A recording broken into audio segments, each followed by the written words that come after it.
ذرا بناؤں گا میں اپنی طرف سے، نہ اس کو میں مجادلہ بناؤں گا. آپ سے جو بھی سوال میں کروں گا اس کا جو بھی اچھا جواب ہوگا آپ کی نظر میں، وہ جواب آپ دیں گے تو میں اس پر آپ کو یہ نہیں کہوں گا کہ آپ کا جواب اچھا نہیں ہے یا آپ کا جواب برا ہے یا میں اس سے سہمت نہیں ہوں یا میں اس سے سہمت ہو گیا ہوں. میرا کام ہے آپ سے سوال کرنا، آپ کا کام ہے اس کا جتنا آپ کو جیسے بہتر لگے گا آپ اس کا جواب دیں گے. نہیں تو وہی والی شرط ہے جو پہلے بھی آپ کو میں نے کنڈیشن آپ کو بتائی ہوئی ہے کہ وہ آپ کی مرضی ہے، آپ اسے پاس کر سکتے ہیں. میری طرف سے اس پر کوئی آپ کے اوپر سختی نہیں ہوگی، کوئی مسئلہ نہیں ہوگا، ادھر کوئی جیت ہار نہیں ہے. یہ ایک طریقہ ہے کہ ایک ایسا طریقہ ہے کہ آپ لوگ مطلب آپ آئے ہیں میرے پاس اور بہت سارے لوگوں سے آپ کو پتہ ہے کہ عقائد جو ہیں وہ، باجی مجھے کہہ رہی ہیں اسمائل کرو، عقائد جو ہیں وہ بہت سارے جو ان سے ہیں کہ وہ لوگوں کو نہیں پتہ، تضادات ہیں لوگوں کو نہیں پتہ. تو آپ اپنی بات کو کھل کر بیان کر سکتے ہیں، لیکن کوشش کیجیے گا کہ اس کے اندر ٹائم، کیونکہ ایک ہمارے پاس محدود ہے، تو میرے سوال کا جواب جو ہے نا وہ اگر آپ اس کو بالکل اسٹریٹ ٹچ کر کے دے دیں گے نا تو اس میں بڑی بہتری ہوگی. اس پہ تھوڑی سی اگر آپ نے بات کرنی ہے تو کر لیں، کیونکہ 4-5 منٹ کے بعد پھر ہم شروع کر لیں گے. جی جزاک اللہ. سب سے پہلے تو آم، جب اس کو شروع کریں گے تو اس ٹائم باقی چیزیں کر لیں گے. میں بالکل کوشش کروں گا کہ بالکل جتنا مختصر رہا جائے، جہاں پر تفصیل تھوڑی درکار ہوگی وہاں پر میں آپ سے تھوڑا وقت طلب کروں گا، اور جو چیز میرے ناقص علم میں نہیں ہوگی یا جو بہت زیادہ تفصیل طلب ہوگی، میں آپ کو کہہ دوں گا کہ اس کے لیے، اس سوال کے لیے اگر آپ چاہیں تو ہم علیحدہ نشست رکھ سکتے ہیں. مختصراً جواب یہ وہ کیا جا سکتا ہے. لیکن اگر بعض سوالات ایسے ہوتے ہیں جیسے آپ نے ہلکا سا کہا کہ تضادات کے متعلق، تو بسا اوقات تضاد کو حل کرنے کے لیے جو ٹولز اہل علم نے استعمال کیے ہیں، میں انہی کے تحت چلتے ہوئے کوشش کروں گا آپ کو ہلکے یا اچھے طریقے سے بتانے کی کہ اس طرح سے ہم اس کو دیکھتے ہیں. میں اپنا موقف رکھ دوں گا. بالکل بات اس کی آپ کی درست ہے کہ آپ اسے ایگری ہوں، سہمت ہوں تو جزاک اللہ، نہیں ہوں تو الٹیمیٹلی ہم نے صرف اپنی بات کو کرنا ہے، لوگوں تک پہنچانا ہے. اچھا، دوسری اس کے اندر ایک اور بات جو میں کرنا چاہ رہا تھا وہ یہ تھی کہ کیونکہ جو ٹائم ہے نا وہ ابھی جیسے میرے پاس ادھر 10:30 ہو رہے ہیں، تو ہم کوشش کریں گے کہ 1.5 آور جو ہے وہ ایک منیمم ٹائم ہے اور ایک بریکٹ ہے 30 منٹس کی. ٹھیک ہے، تو ایک 30 منٹس کی بالکل ٹھیک بریکٹ ہے. کو ہم لے کر چلیں گے. ٹھیک ہے، تو اس کو آپ اگر ٹھیک سمجھتے ہیں تو اس پر تھوڑی سی بات کرنی تو بتا دیں مجھے. میری طرف سے 2 گھنٹے ٹھیک ہے، مجھے کوئی مسئلہ نہیں 2 گھنٹے کا. ٹھیک اور خدا نہ خواستہ آپ کے اینڈ پہ کوئی ایمرجنسی ہو یا میرے اینڈ پہ ہو تو وہ پھر ہم میوچل انڈرسٹینڈنگ اس ٹائم. ہے، ہاں اس کا کوئی ایشو نہیں ہے کہ وہ ان کیس آپ کو کوئی ایشو آ جاتا ہے، مطلب تو اس کو کوئی مسئلہ نہیں ہے، اس کو ہم اسی ٹائم بند بظاہر کر ابھی سکتے ہیں، کوئی مسئلہ الحمدللہ نہیں. سب ٹھیک ہے، تو 2 گھنٹے تو ٹھیک ہے. ٹھیک ہے، چلیں پھر بسم اللہ الرحمن الرحیم اس کو شروع کرتے ہیں. ایک منٹ دیں مجھے ضرور دیکھ لوں میں. بسم اللہ الرحمن الرحیم. اعوذ باللہ من الشیطان الرجیم. بسم اللہ الرحمن الرحیم. الحمد للہ رب العالمین الرحمن الرحیم مالک یوم الدین. ایاک نعبد و ایاک نستعین. اہدنا الصراط المستقیم صراط الذین انعمت علیہم غیر المغضوب علیہم ولا الضالین. آمین. بسم اللہ الرحمن الرحیم. اللہم صلی علی، ایک دفعہ سب درود پڑھ لیں. اللہم صلی علی محمد وعلی آل محمد کما صلیت علی ابراہیم وعلی آل ابراہیم انک حمید مجید. اللہم بارک علی محمد وعلی آل محمد کما بارکت علی ابراہیم وعلی آل ابراہیم انک حمید مجید. بسم اللہ الرحمن الرحیم. اس ٹائم ابھی تو فی الحال کچھ کم ہی لوگ ہمارے ساتھ جڑے ہیں کیونکہ ریسٹرکشن تھی، لیکن انشاءاللہ امید ہے کہ آہستہ آہستہ لوگ جو ہیں وہ ہمارے ساتھ جڑ جائیں گے. اچھا، جتنے بھی لوگ میرے سن رہے ہیں ان سب کو پتہ ہوگا کہ اس سے پہلے بھی میں ایک انٹرویو کر چکا ہوں جو صفیہ سسٹر کے ساتھ تھا، اور میں نے اس وقت بھی واضح طور پر آپ لوگوں کو بتایا تھا کہ میں بہت سارے لوگوں سے انٹرویو کروں گا، اور ایک یہ پہلی نشست ہے اور انشاءاللہ آہستہ آہستہ اس نشست کو بڑھایا جائے گا. اسی اسنا میں نے جو ہمارے فتح اسلام صاحب ہیں ان سے میں نے رابطہ کیا تھا اور ہم نے انٹرویو ڈیسائیڈ کیا تھا لاسٹ ویک اس لیے انٹرویو نہیں کر سکے چونکہ میں وہ بھی واضح کر سکوں کہ میری ایمرجنسی ہوئی تھی، اس میں فتح اسلام صاحب کا کوئی قصور نہیں تھا. میری ایمرجنسی ہو گئی تھی جس کی وجہ سے میں نے ان کو کنوے کیا تھا کہ میری ایمرجنسی ہو گئی ہے، اور انہوں نے اس کے بارے میں کچھ بھی نہیں کہا تھا مجھے، اور انہوں نے بڑے کھلے دل سے مجھے کہا تھا کہ کوئی پرابلم نہیں ہے. تو اسی وجہ سے ہم نے اس انٹرویو کو اس دن نہیں کیا اور آج اس کو شفٹ کیا. اس کے بعد دوسری بات یہ ہے کہ آج کا جو انٹرویو ہے وہ فتح اسلام صاحب کے ساتھ ہے، جو ایک دوسری نشست ہے جیسے باجی کے ساتھ ہوا تھا، اب اس کا ایک نیا سلسلہ ہے، اور اس کے نئے جو ہمارے انٹرویور ہیں وہ فتح اسلام صاحب ہیں. اس کے بعد بھی ہم کوشش کریں گے کہ انشاءاللہ ان انٹرویو کو جاری رکھیں اور لوگوں کے ساتھ رابطہ کریں گے. اور کوئی بندہ خود بھی اگر کوئی بھائی کوئی بہن کسی بھی مذہب سے تعلق رکھتی ہو، وہ احمدی سے تعلق رکھتی ہو، وہ مسلمان ہوں، وہ کرسچن ہوں، وہ کسی بھی مذہب سے تعلق رکھتے ہوں، وہ ضرور رابطہ کریں، ہم ان کے بھی انٹرویو کریں گے. ورنہ میں خود بھی رابطے میں ہوں لوگوں کے ساتھ، اور انشاءاللہ کوشش کریں گے کہ فتح اسلام صاحب کے بعد کچھ اور لوگوں سے بھی انٹرویو کریں. اب سٹارٹ کرتے ہیں جی آج کی نشست. جی السلام علیکم. آج فتح اسلام سے ہمارے ساتھ ہیں. جی السلام علیکم فتح بھائی. وعلیکم السلام ورحمۃ اللہ وبرکاتہ. جی فتح بھائی، آج کا جو ہمارا انٹرویو ہے نا، چونکہ میں نے پہلے باجی کے ساتھ انٹرویو لیا تھا اور اس کے لیے میں نے ایک ڈیکورم سیٹ کیا تھا، اور میں نے اس کے لیے ایک تیاری کی تھی، اور ان کا اس تیاری کے اکارڈنگ ہی میں نے ایک انٹرویو کیا تھا.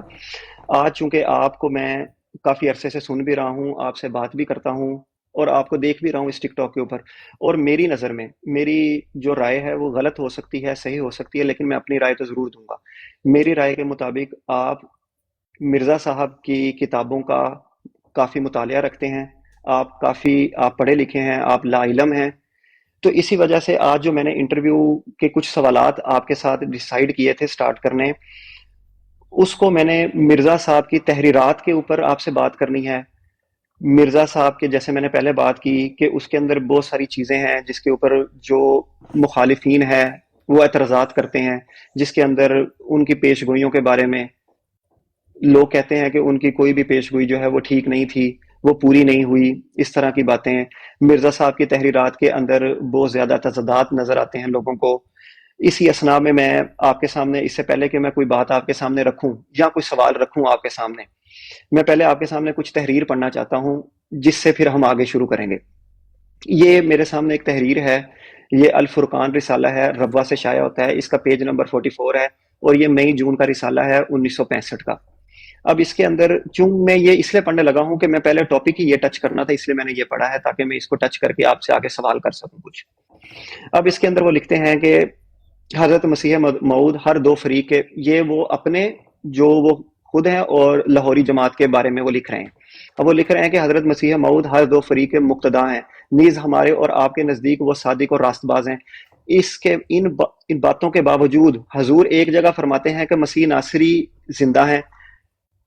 پھر دوسری جگہ فرماتے ہیں کہ مسیح ناصری فوت ہو چکے ہیں، اور یہ کہتے ہیں کہ مسیح ناصری آخری زمانے میں آسمان سے نازل ہوں گے، اور پھر یہ بھی فرماتے ہیں کہ وہ ہرگز آسمان سے نازل نہیں ہوں گے. پھر کہتے ہیں کہ مسیح اور مہدی دو شخص ہوں گے، پھر فرماتے ہیں کہ ہرگز نہیں. پھر فرماتے ہیں کہ مسیح اور مہدی ایک ہی شخص ہے. کبھی فرماتے ہیں کہ مہدی تو بنی فاطمہ سے ہوگا، پھر کہتے ہیں کہ میں ہی مہدی ہوں. کبھی فرماتے ہیں کہ مجھے عیسیٰ سے کیا نسبت، وہ عظیم الشان نبی ہے. ساتھ ہی یہ بھی فرماتے ہیں کہ میں مسیح ناصری ہوں سے ہر طرح سے افضل اور ہر شان سے بڑھ کر ہوں. کہیں فرماتے ہیں کہ میں نبی نہیں ہوں، صرف مجدد اور محدث ہوں. ساتھ ہی یہ بھی فرماتے ہیں کہ ہم نبی اور رسول ہیں. اسی طرح فرماتے ہیں کہ میرے انکار سے کوئی کافر نہیں ہوتا. پھر یہ بھی کہتے ہیں کہ میرا منکر کافر ہے. غیر احمدیوں کے پیچھے نماز پڑھتے بھی رہے، پھر حرام بھی فرما دی. ان سے رشتے ناتے بھی کرتے تھے، پھر منع بھی کر دیے. متوفی کے معنی کہ پوری نعمت دوں گا، پھر کہا 1000 روپیہ انعام دوں گا اگر سوائے موت کے اس کے کوئی اور معنی ثابت ہوں. فرماتے تھے ایک نبی دوسرے کا متبعی نہیں ہوتا. ساتھ ہی یہ بھی کہا کہ کسی نبی کے لیے ضروری نہیں کہ وہ کسی دوسرے نبی کا متبع نہ ہو. ایک کتاب میں نبی کی تعریف اور کی، دوسری میں اس کے مخالف کی. کبھی کہا میں مسیح کا صرف مسیل ہو کر آیا ہوں اور وہ بعد میں آئے گا خود. پھر کہا میں ہی مسیح ہوں اور کوئی نہیں آئے گا. عرض حضور کی تصانیف میں اگر 10 حوالے آپ ایک طرح کے دکھا سکتے ہیں تو 100 ہم دوسری طرح کے دکھا سکتے ہیں. اور اگرچہ ہمارے نزدیک معاملہ بالکل صاف ہے اور واضح ہے کہ حضور نے اپنے عقائد کو بالہام الہی تبدیل فرمایا ہے، مگر پھر بھی ایک ناواقف کے لیے سمجھنا بعض اوقات مشکل ہوتا ہے. ہم حقیقت الوحی کی جو ہے وہ عبارات کو پیش کرتے ہیں، آپ ازالہ حام کی عبارات کو پیش کرتے ہیں. اور مجلس تو میں شروع ہو کر حق کے سمجھنے کی بالکل کوشش نہیں کرتی. یہ میں نے آپ کے سامنے کچھ باتیں پڑھی ہیں کیونکہ میں پہلے ٹاپک میں آپ کے سامنے کچھ اس طرح کی ہی باتیں آپ کے سامنے پیش کرنا چاہ رہا تھا، تو اس لیے میں نے اس کی تمہید باندھی ہے. اور آپ اس کے بارے میں کچھ بات کرنا چاہتے ہیں تو آپ تھوڑی سی بات کریں تاکہ میں آپ کے سامنے ایک سوالات کو، جو میں نے سوالات آپ کے لیے بنائے ہیں، اس کو میں آپ کے سامنے ترتیب وائز شروع کروں آپ سے بات کرنا. جی بسم اللہ. جی، سب سے پہلے وعلیکم السلام ورحمۃ اللہ وبرکاتہ. نحمدہ ونصلی علی رسولہ الکریم، اما بعد فاعوذ باللہ من الشیطان الرجیم، بسم اللہ الرحمن الرحیم. بالکل یہ حوالہ آپ نے جو پڑھا ہے یہ الفرقان کا ہے، یہ جواب کے طور پر لکھا گیا تھا. اور باقی جو یہ باتیں ہیں بالکل اس طرح کا کلام ہمیشہ سے پایا جاتا ہے، لیکن جو راست باز ہوتا ہے اس کے کلام میں تضاد نہیں ہوتا ہے. یہ بات بھی درست ہے. اور بسا اوقات میری نظر میں وہ تضاد ہوتا ہے کہ جیسے آپ کے ساتھ میری ڈسکشن تھی کہ ہماری پہلے ڈسکشن تھی کہ جی پچھلے ہفتے کو ہمارا انٹرویو ہوگا، وجوہات آئیں، ریکٹیفیکیشن ہوئی، ماڈیفیکیشن ہوئی، اس کے بعد اس ہفتے کو ہو رہا ہے. جو بندہ اگر صرف ایک پوسٹر پڑھے گا، اگر ہم نے پہلے لگایا ہو تو اس کو لگے گا یار یہ کام تو پچھلے ہفتے کا وعدہ تھا، ہم نے اس ہفتے میں کیا. تو بظاہر یہ ایک طرح سے تضاد یا غلط بیانی لگے گی، لیکن اس کے پیچھے جو محرکات ہیں اگر اس کو سمجھ لیا جائے تو وہ تضاد ختم ہو جاتا ہے. اسی وجہ سے اس کو اہل علم تعویل و تطبیق کے نام سے جانتے ہیں. تو جب بعض سٹیٹمنٹس ہوتی ہیں جو بظاہر متضاد لگ رہی ہوتی ہیں، اس کے جوابات اگر آپ پڑھیں گے،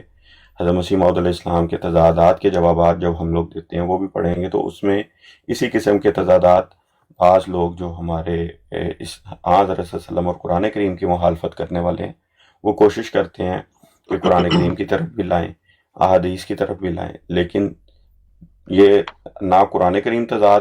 والا ہے نہ رسول اللہ صلی اللہ علیہ وسلم کے احکامات میں تضاد ہے. لیکن بظاہر بعض اوقات نظر آتا ہے، جو اگر کوئی شخص تقویٰ کے ساتھ اس کو دیکھے، علم و فراست کے ساتھ سمجھنے کی کوشش کرے تو وہ حل ہو جاتا ہے. اسی طرح حضرت مسیح موعود علیہ السلام کی جتنی بھی یہ آپ نے تحریرات پڑھی ہیں، جن کو کہتے ہیں کہ ایک چھوٹے سے پیراگراف کے اندر آپ نے ڈسکس کیا ہے، یا جس کو آئندہ ڈسکس کریں گے، ہم انشاءاللہ اس کی کوشش کریں گے کہ آپ کو بہتر طور پہ اس کے محرکات و تفاصیل بتا دیں. اگر سمجھ آ جائیں تو بہت اچھی بات ہے، نہ آئے تو ہم دعا کر سکتے ہیں. بالکل ٹھیک ہو گیا. اچھا اس کو نا سٹارٹ کرتے ہیں. میں آپ کے سامنے کچھ چیزیں رکھتا ہوں، تو پھر جیسے ہمارا ڈیسائیڈ ہوا ہے کہ آپ کو جیسے بہتر لگے گا آپ نے اس کا جواب دینا ہے. میں انٹرویو ہی رکھوں گا، اس کو مناظرہ نہیں بناؤں گا. جیسے ابھی بھی آپ نے جو بات کی ہے ہم اس کے بعد آگے جا رہے ہیں انشاءاللہ، اور ایسے ہی انشاءاللہ چلیں گے. اور یہی ایک ڈیکورم ہے جو میں نے آپ کے ساتھ سیٹ کیا، اور اسی طرح اسی کو ہی لے کر چلیں گے. جی بسم اللہ الرحمن الرحیم. اچھا یہ دیکھیں، جیسے مرزا صاحب نے تتمہ حقیقت الوحی ہے، روحانی خزائن جلد 22. اب اس کے اندر مرزا صاحب لکھتے ہیں کہ ایک نبی اپنے اجتہاد میں غلطی کر سکتا ہے مگر خدا کی وحی میں غلطی نہیں ہوتی. اب یہاں پر مرزا صاحب جو کہہ رہے ہیں وہ آپ کے سامنے ہے کہ نبی اپنے اجتہاد میں غلطی کر سکتا ہے مگر خدا کی وحی میں غلطی نہیں ہوتی. اب اس کے برعکس جو ہے وہ مرزا صاحب نے اس سے پہلے، کیونکہ آئینہ کمالات اسلام اس سے پہلے مرزا صاحب نے لکھی، اب اس میں وہ لکھ رہے ہیں روحانی خزائن جلد 5 آئینہ کمالات اسلام میں 353 صفحے کے اوپر 353 کے اوپر مرزا صاحب لکھتے ہیں نبی کی اجتہادی غلطی بھی در حقیقت وحی کی غلطی ہوتی ہے، کیونکہ نبی تو کسی حالت میں وحی سے خالی نہیں ہوتا، وہ اپنے نفس سے کھویا جاتا ہے اور خدا تعالیٰ کے ہاتھ میں ایک آلہ کی طرح ہوتا ہے. پس چونکہ ہر ایک بات جو اس کے منہ سے نکلتی ہے وہی ہے، اس لیے جب اس کے اجتہاد میں غلطی ہو گئی تو وہی کی غلطی کہلائے گی، نہ کہ اجتہاد کی غلطی. تو یہ دیکھیں آپ اس کے بارے میں کیا کہتے ہیں. مجھے تو اگر میں بھی اس کو پڑھتا ہوں تو مجھے دیکھ کے یہی لگے گا کہ مرزا صاحب یہاں پر کہہ رہے ہیں کہ وحی کی غلطی ہوتی ہے نہ کہ نبی کی اجتہاد کی غلطی. اور اس کے بعد مرزا صاحب نے تتمہ و حقیقت الوحی میں لکھا ہے کہ اصل میں اجتہادی غلطی ہوتی ہے، وحی میں کوئی غلطی نہیں ہوتی. جی جی بہت شکریہ. دیکھیں یہ بات بالکل درست ہے کہ الفاظ کے اعتبار سے وحی میں غلطی نہیں ہو سکتی. جیسے اللہ تعالیٰ نے قرآن کریم میں کہا ہے کہ سورہ نساء آیت نمبر 82 کے اندر کہ اگر یہ قرآن اللہ کی طرف سے نہ ہوتا تو لازماً تم اس میں اختلاف کثیر پاتے. چونکہ ہمارا موضوع تضاد سے ریلیونٹ چل رہا ہے تو میں قرآن کریم کا وہ حصہ لے کر آیا ہوں جہاں پر اللہ تعالیٰ نے تضاد کو ہی بیان کیا ہے۔ اور اب یہ ہوتا ہے کہ قرآن کریم کی 2 آیات کو میں آپ کے سامنے رکھتا ہوں۔ آپ نے جیسا کہ سورہ فاتحہ کی تلاوت کی کہ وَلَضَّالِّينَ کا جو حصہ تھا کہ ہمیں ان لوگوں میں نہ شامل کر جو ضال ہوئے، قرآن کریم حضرت صلی اللہ علیہ وسلم کو ہی مخاطب کر کے کہتا ہے کہ یہ صاحب جو ہیں یہ کبھی ضال اور نہیں ہوئے۔ پھر اللہ تعالیٰ ہی فرماتا ہے کہ میں نے اسے ضال پایا اور پھر اسے ہدایت دی۔ تو بظاہر یہ الفاظ میرے لیے بھی، میں اگر صرف ضال کے اسی معنی تک محدود ہو جاؤں جو میرے علم میں ہے، ناقص علم میں، یا عمومی طور پر سورہ فاتحہ پڑھنے والا صرف بندہ ضال کے ناقص جو معنی ہوتے ہیں وہاں تک رہ لیتا ہے، تو دوسری جگہ پہ اگر اسی معنی کو فٹ کرے گا تو وہ ٹھوکر کا موجب بنے گا، اس کے لیے وہ غلطی کھائے گا، وہ اس کے غلط معنی لے لے گا، قرآن کریم کی غلط بات کو اپنے ساتھ لے کر چلا جائے گا۔ لیکن جب قرآن کریم کی ہی سیاق و سباق کے اعتبار سے، عرب زبان کے محاوروں کے اعتبار سے اور متکلم کے لٹریچر کے اعتبار سے جب بات لے کر چلے گا تو تب کیا ہوگا کہ اس کو وہ چیز باقاعدہ طور پر سمجھ آ جائے گی کہ یہاں زوال کے جو وسیع مضمون ہے اس میں یہ کہاں پر فٹ ہو رہا ہے۔ بائنی اسی طرح یہ جو حضرت مسیح موعود علیہ السلام کی حقیقت الوحی کی اور آئینہ کمالات اسلام کی عبارت ہے، جہاں پر حضرت مسیح موعود علیہ السلام نے کہا کہ نبی اپنے اجتہاد میں غلطی کر سکتا ہے، اللہ کے کلام میں یا اللہ کی وحی میں کوئی غلطی نہیں ہوتی ہے، یعنی جو خدا کلام کرتا ہے اس میں کوئی بات نہیں ہے۔ میں اس کی سمپل سی مثال لیتا ہوں، آپ اپنے بچے سے ایک بات کرتے ہیں، آپ کے الفاظ میں آپ کی نظر میں کوئی آپ کے حکم میں کمی نہیں ہوگی، لیکن ہو سکتا ہے کہ بچہ اس کو سمجھنے میں کہیں غلطی کر جائے، اور وہ غلطی اس کے اپنے اجتہاد کی ہے۔ لیکن جب کوئی اچھا دانا شخص ہوگا تو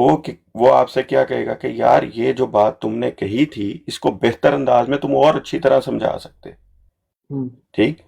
تو یہ جو بات ہے، مضامین جو جہاں پر بیان کیے جا رہے ہیں کہ ہر وقت نبی کے ساتھ خدا کے فرشتے ہوتے ہیں۔ رسول اللہ صلی اللہ علیہ وسلم کی بھی یہ بات ہے کہ رسول اللہ صلی اللہ علیہ وسلم اپنی طرف سے بات نہیں کرتے، اپنی نفوسی کی بات نہیں کرتے ہیں، وہ اللہ کی وحی سے بات کرتے ہیں، ما ینطق الہوا والی آیت کے تحت، ٹھیک؟ کہ یہ اپنے نفس سے نہیں کلام کرتا بلکہ اللہ کی وحی سے ہی کلام کرتا ہے۔ لیکن قرآن کریم کی وحی ہے ہجرت کرو، ہجرت کرنے کے متعلق رسول اللہ صلی اللہ علیہ وسلم کو خدا نے وحی کی کہ ہجرت کر کے چلے جاؤ، رسول اللہ صلی اللہ علیہ وسلم وہاں سے مدینہ کی بجائے دوسری جگہ مراد لیتے ہیں۔ اب یہ رسول اللہ صلی اللہ علیہ وسلم نے اپنی طرف سے اجتہاد کیا، حضرت مسیح موعود علیہ السلام کو خدا تعالیٰ نے اولین میں ہی خطاب کر کے فرمایا کہ تو مسیح موعود ہے، لیکن حضرت مسیح موعود علیہ السلام نے اس کو ازیوم کیا کہ یار میری ایک اعتبار سے جو ہے بات کہ میں کیسے ہو سکتا ہوں، میں تو ایک رسول اللہ صلی اللہ علیہ وسلم کا ادنا امتی ہوں، میں اس مقام پہ کیسے فائز ہو سکتا ہوں؟ تو اس کی عاجزی اور انکساری کی جو انٹینسٹی ہے اس پہ انہوں نے اور طرح سے لیا، اور خدا تعالیٰ نے اس کو بعد میں مزید جب کھولا تو وہ اس کی منشا اور مراد حقیقی معنوں میں ان پہ کھل گئی، تو اس کے مطابق انہوں نے پھر بات کو درست کر کے بڑے اچھے انداز سے پیش کیا۔ تو یہ معاملات خدا تعالیٰ نے ہر نبی کے ساتھ کسی نہ کسی رنگ میں کیے ہیں، اور اس کی ہی مثال جو حضرت مسیح موعود علیہ السلام نے کی ہے کہ یہ ضروری ہے تاکہ خدا کی توحید، کیونکہ بعد میں ہوتا کیا کہ نبیوں کو خدا کے شریک بنایا جاتا ہے جیسے حضرت مسیح علیہ السلام کو بنایا گیا، تو خدا کا شرک نہ قائم ہو۔ یہ چھوٹی چھوٹی جو بظاہر عمومی طور پہ ہمیں چیزیں لگتی ہیں، یہ نبی کے واسطے سے اس وجہ سے بھی ہوتی ہیں کیونکہ خدا نے اس کو بشر بھی ثابت کرنا ہے کہ یہ بشر ہے، خدا کی وحی کے نہ ہو تو یہ کچھ بھی نہیں ہے۔ تو یہ چیزیں ہیں، ادروائز دونوں میں کسی قسم کا تضاد بظاہر نہیں ہے، اس کو دونوں کو اس کے خاص کانٹیکس میں سمجھنے کی ہمیں صرف ضرورت ہے۔ ٹھیک ہے، میں آپ کے سامنے نا دیکھیں ایک اور تحریر بھی رکھتا ہوں۔ دیکھیں اب یہ تحریر ہے ازالہ حام حصہ اول کی تحریر ہے، آپ کو پتہ ہی ہے جلد 3 میں مرزا صاحب لکھتے ہیں حضرت عیسیٰ علیہ السلام کے پرندوں کی پرواز کے بارے میں۔ اب مرزا صاحب لکھتے ہیں کہ ان پرندوں کا پرواز کرنا قرآن شریف سے ہرگز ثابت نہیں ہوتا، بلکہ ان کا ہلنا اور جنبش کرنا بھی بپایا ثبوت نہیں پہنچتا، اور نہ در حقیقت ان کا زندہ ہو جانا ثابت ہوتا ہے۔ اب دیکھیں اس تحریر کے ایک اور بات لکھی ہوئی ہے مرزا صاحب نے اسی حضرت مسیح علیہ السلام کی چڑیوں کے بارے میں، حضرت عیسیٰ علیہ السلام کے، وہ بھی مرزا صاحب نے آئینہ کمالات اسلام میں لکھی ہے۔ اب وہاں پر مرزا صاحب لکھ رہے ہیں اور حضرت مسیح کی چڑیاں باوجود یہ کہ معجزے کے طور پر ان کا پرواز کرنا قرآن کریم سے ثابت ہے۔ اب دیکھیں یہ تو دیکھیں ایک جگہ پہ اگر وہ کہہ رہے ہیں کہ قرآن کریم سے ثابت نہیں ہے ان کا پرواز کرنا، اور دوسری جگہ پہ وہ یہ کہہ رہے ہیں کہ کسی بھی نظر میں اگر ان کا پرواز کرنا ثابت ہو قرآن کریم سے، تو آپ مجھے بتائیں کہ اس کے بارے میں آپ کیا مطلب یہ کیسے آپ اس کو لے کر مطلب چلتے ہیں، یا کیسے اس کے بارے میں آپ کو جسٹیفیکیشن رکھتے ہیں کہ دونوں جگہوں پہ قرآن کریم سے بات ہو رہی ہے؟ مطلب مرزا صاحب ایک جگہ پہ قرآن کریم کو کہہ رہے ہیں کہ قرآن کریم سے ثابت ہے، دوسری جگہ پہ کہہ رہے ہیں قرآن کریم سے ہرگز ثابت نہیں ہے۔ اب کیا اس میں بھی، کیا قرآن کریم میں بھی معاذ اللہ کوئی مطلب ایسی بات ہے جو سمجھ میں نہیں آئی؟ مطلب اس کو آپ کس طرح دیکھتے ہیں؟ قرآن کریم نے ایک سورہ ال عمران کی آیت نمبر 7-8 ہے، اس میں اس بات کا ذکر کیا ہوا ہے کہ قرآن کریم ہر کتاب کا اور اللہ کے کلام کا یہ اس کتاب کا خاص کر بیان کیا ہے۔ ویسے تو ہر کلام کے متعلق میں یہ سمجھتا ہوں کہ یہ بات ہوتی ہے ہر اچھے کلام کے متعلق، لیکن قرآن کریم چونکہ سب سے فصیح و بلیغ کلام ہے، تو اس کے متعلق اللہ تعالیٰ نے جو بات بیان کی ہے کہ اگر یہ کتاب جو ہے اس کا کچھ حصہ محکمات میں ہے، کچھ حصہ متشابہات میں ہے، اور جو محکمات ہوتی ہیں بڑی واضح ہوتی ہیں۔ جب ازالہ افہام کی بات کی جا رہی ہے تو وہاں پر یہ مضمون یا یہ طرز کلام حضرت مسیح موعود علیہ السلام، وہاں پر اگر آپ اس کے کانٹیکس میں اس کو پڑھتے ہیں تو وہ اس کانٹیکس میں بات چل رہی ہے کہ اگر ہم ایک نص قطعی کے اعتبار سے، یا جسے کہتے ہیں نا 2+2 کی طرح، جس طرح لکھا ہو کہ ولید نماز قائم کرو، ٹھیک اس طرح نہیں ہے، عمومی ایک حکم کے اعتبار سے حضرت مسیح علیہ السلام کی جو چڑیوں کے بارے میں ہے کہ یہ کہیں پر بھی 2+2 کی طرح نہیں لکھا ہوا کہ وہ واقعی اڑتی تھیں اور یہ ہوتا تھا۔ کیا قرآن کریم کی کوئی آیت ہمیں ایسی ملتی ہے؟ نہیں ملتی۔ لیکن جب ہم قرآن کریم کے اسلوب میں پرندے کو سمجھ لیتے ہیں، علم الکلام کی روشنی میں پرندے کی جو بات ہے اس کو سمجھ لیتے ہیں کہ پرندے سے مراد کیا ہے۔ جس طرح اگر کوئی شخص کہ اقبال کے کلام کے اندر مرغے حرم جو مثال دی جاتی ہے، تو اقبال کے کلام میں کہ مرغے حرم کے ساتھ کوئی حرم کا مرغہ ہے، اس کو یہ تاکید کی جا رہی ہے، تو بندہ کہ یار یہ کیا بات کی جا رہی ہے۔ اور جب یہی مثال دی جائے کہ اس کو اس کے کانٹیکس میں سمجھ لیا جائے کہ اقبال مرغے حرم سے مراد کس کو لے رہا ہے، ایک مومن کو لے رہا ہے، تو اس سے وہ بات سمجھ آ جاتی ہے۔ بھائی نہیں، اسی طرح قرآن کریم کے اندر جو حضرت مسیح علیہ السلام کے پرندوں کی مثال ہے، جب اس کو ہم سمجھ لیتے ہیں کہ یہ کس تحت ہے اور کس کانٹیکس میں ہے، تو ہمیں سمجھ آتا ہے کہ وہ پرواز ہر نبی کے پرندوں کی ہوئی ہے، صرف ایک نبی کے نہیں۔ اور اس سے جو فوقیت ثابت ہوتی ہے وہ اللہ کی اذن کی ثابت ہوتی ہے، نہ کہ کسی ایک اسپیسیفائیڈ بندے کی طرف ایک خاص بات میں منسوب کر دی جائے اور کہا جائے کہ یہ صرف اسی کا خاصہ ہے اور کسی کا خاصہ نہیں ہے۔ جبکہ خدا تعالیٰ جو کام حضرت مسیح علیہ السلام کے ساتھ کرتا ہے وہی تمام نبیوں کے ساتھ کر رہا ہوتا ہے، اور ان کو جس طرح کے معجزات دیے ہیں اسی طرح کے یا اس کے ملتے جلتے معجزات ہر نبی کو عطا کیے جاتے ہیں۔ تو یہ اس کانٹیکس میں ہے، دونوں باتیں اپنی جگہ فٹ ہیں کہ اگر 2+2 کی طرح دیکھا جائے تو بیان شدہ نہیں ہے، اگر 2+2 سے ہٹ کر اشارت الناس کے اندر یا کسی اشارے کے تحت سمجھا جائے تو وہ بات ثابت ہوتی ہے۔ ٹھیک ہے، مطلب آپ بیسیکلی یہ کہہ رہے ہیں کہ وہاں پر جو مرزا صاحب نے چڑیوں کی پرواز کی بات کی ہے کہ تو وہ انہوں نے کی ہے کہ وہ بیسیکلی ان کی امت کے جو لوگ ان پر ایمان لے کر آئے تھے، مطلب میں جو آپ کی بات سے سمجھاؤں کہ امت کے جو لوگ ایمان لے کر آئے تھے ان کی پرواز کی بات آپ کر رہے ہیں بیسیکلی، کیا یہ بات میں ایسے ہی بیسیکلی آپ نے بات کی ہے نا؟ بالکل کیونکہ اس لیے آپ نے کہا کہ یہ ہر نبی کے اسی محاورے میں۔ ہاں، لیکن یہاں پر اس محاورے میں بات نہیں ہو رہی۔ میں صرف اس پہ ایک چھوٹی سی بات آپ سے کرنا چاہتا ہوں، اگر اس پہ آپ کلام کرنا چاہیں تو ٹھیک ہے، ورنہ پھر آگے چلیں گے۔ اب کیونکہ یہاں پر نا مرزا صاحب بیسیکلی یہ بات نہیں کر رہے، وہ کہہ رہے ہیں کہ حضرت مسیح کی چڑیاں باوجود معجزے کے طور پر ان کا پرواز کرنا قرآن سے ثابت ہے، مگر پھر بھی مٹی کے مٹی ہی تھے، اور کہیں خدا نے نہیں فرمایا کہ وہ زندہ بھی ہو گئیں۔ مطلب یہاں پر وہ ایکچوئل پرندوں کی بات ہی کر رہے ہیں۔ میں بس یہ کہنا چاہتا ہوں آپ سے کہ یہاں وہ ایکچوئل چڑیاں ہی بکر، مطلب کیونکہ انہوں نے پرندوں کی لفظ نہیں یوز کیا، انہوں نے چڑیاں یوز کیا ہے۔ پھر معجزہ بھی یوز کیا ہے، پھر انہوں نے یہ بھی کہا ہے کہ وہ مٹی کی مٹی ہی تھیں اور وہ زندہ بھی نہیں ہوئی. تو میں بیسیکلی یہ بات کر رہا ہوں کہ اگر وہ واقعی وہ لوگ ہوتے جن کی بات آپ کر رہے ہیں امت، تو جو لوگ پھر ان پر ایمان لے کر آتے تو وہ پھر یہاں پر مرزا صاحب لکھتے کہ وہ زندہ ہو گئے تھے، لیکن یہاں پر وہ ایکچوئل چڑیوں کی بات ہی کر رہے ہیں. میں بس یہ آپ کو بتانا چاہتا ہوں، باقی چلیں. جی جی، میں جی میں اس کی وجہ سے کہہ رہا ہوں کہ جب ہم اس کو متشابہات میں رکھیں گے، کہ جیسے عمومی طور پر ایک عمومی کانٹیکس میں لوگوں کے ہاں مشہور ہے، تو وہاں پر حضرت مسیح علیہ السلام کے متعلق جو حضرت مسیح موعود کا کلام ہے، وہ آگے چل کے ایک اور عبارت بھی ہے کہ ان کے معجزات کو اگر ظاہر پر معمول کیا جائے تو اس کو کس علم کے ساتھ تعبیر کیا گیا، یہ ساری کی ساری باتیں اپنی جگہ موجود ہیں. جب بھی کوئی شخص، کیونکہ حضرت مسیح موعود علیہ السلام مناظر کی بھی حیثیت رکھتے تھے، ٹھیک. بعض ہوتی ہیں باتیں علم مناظرہ کے قانون کے اندر رہتے ہوئے کہ آپ نے اپنے مخالف کے ساتھ کب ڈیل کرنا ہے. بعض ہوتی ہیں علمی اعتبار سے، جہاں پر مناظرانہ اعتبار سے بات کی ضرورت ہے یا مناظرانہ رنگ میں اس کو بیان کرنے کی ضرورت ہے، وہاں پر مخالف کے عقیدے کو سامنے رکھ کر بھی ذکر کرنے کی ضرورت ہے کہ اگر اس سے ہم وہ اہل علم کا کلام، علم الکلام کی روشنی سے کو بالکل سائیڈ پہ کر دیں اور ایک صرف سطحی لیول کی بات کریں کہ مسیح علیہ السلام نے جو پرندے بنائے وہ ظاہری چڑیاں ہی تھیں، ٹھیک. عمومی پرندے ہی مراد لیے جائیں، مرغے حرم کی بات کو یا اس مثال کو ایک سائیڈ پہ کر دیا جائے، تو اس کانٹیکس میں اس کو کس طرح سے بیان کیا جانا ہے، اس کانٹیکس میں اس کو کس طرح سے لیا جانا ہے. سو اس کو کئی جہت سے اس بات کو حضرت مسیح موعود علیہ السلام نے بیان کیا ہے. جو مین چیز سمجھنے کی ہے وہ یہ ہے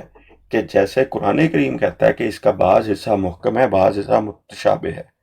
ہر اچھے کلام کا، ہر اچھے متکلم کا بعض حصہ جو ہوتا ہے وہ محکم ہوتا ہے، بعض متشابہ ہوتا ہے. میں نے بھی ابھی تک آپ سے بہت سی باتیں ایسی ہیں جو بڑی محکمات میں کی ہیں، بعض حصوں کو ہم نے اور آپ نے متشابہ رنگ میں بیان کیا. جو شخص ہماری فریکوینسی کو میچ کر جائے گا، جس نے بھی حضرت مسیح موعود کی کتابیں بھی پڑھی ہوں گی، وہ باتوں کو ساتھ ساتھ لے کے چلتا جائے گا. اور جس نے وہ کتابیں نہیں پڑھی ہیں، شاید ہو سکتا ہے کہ اس کے سر کے اوپر سے وہ باتیں جائیں. اچھا، اس میں جو بات آپ یہ، کیونکہ آپ نے نا یہ 2-3 دفعہ ایک بات کی ہے متشابہات کی،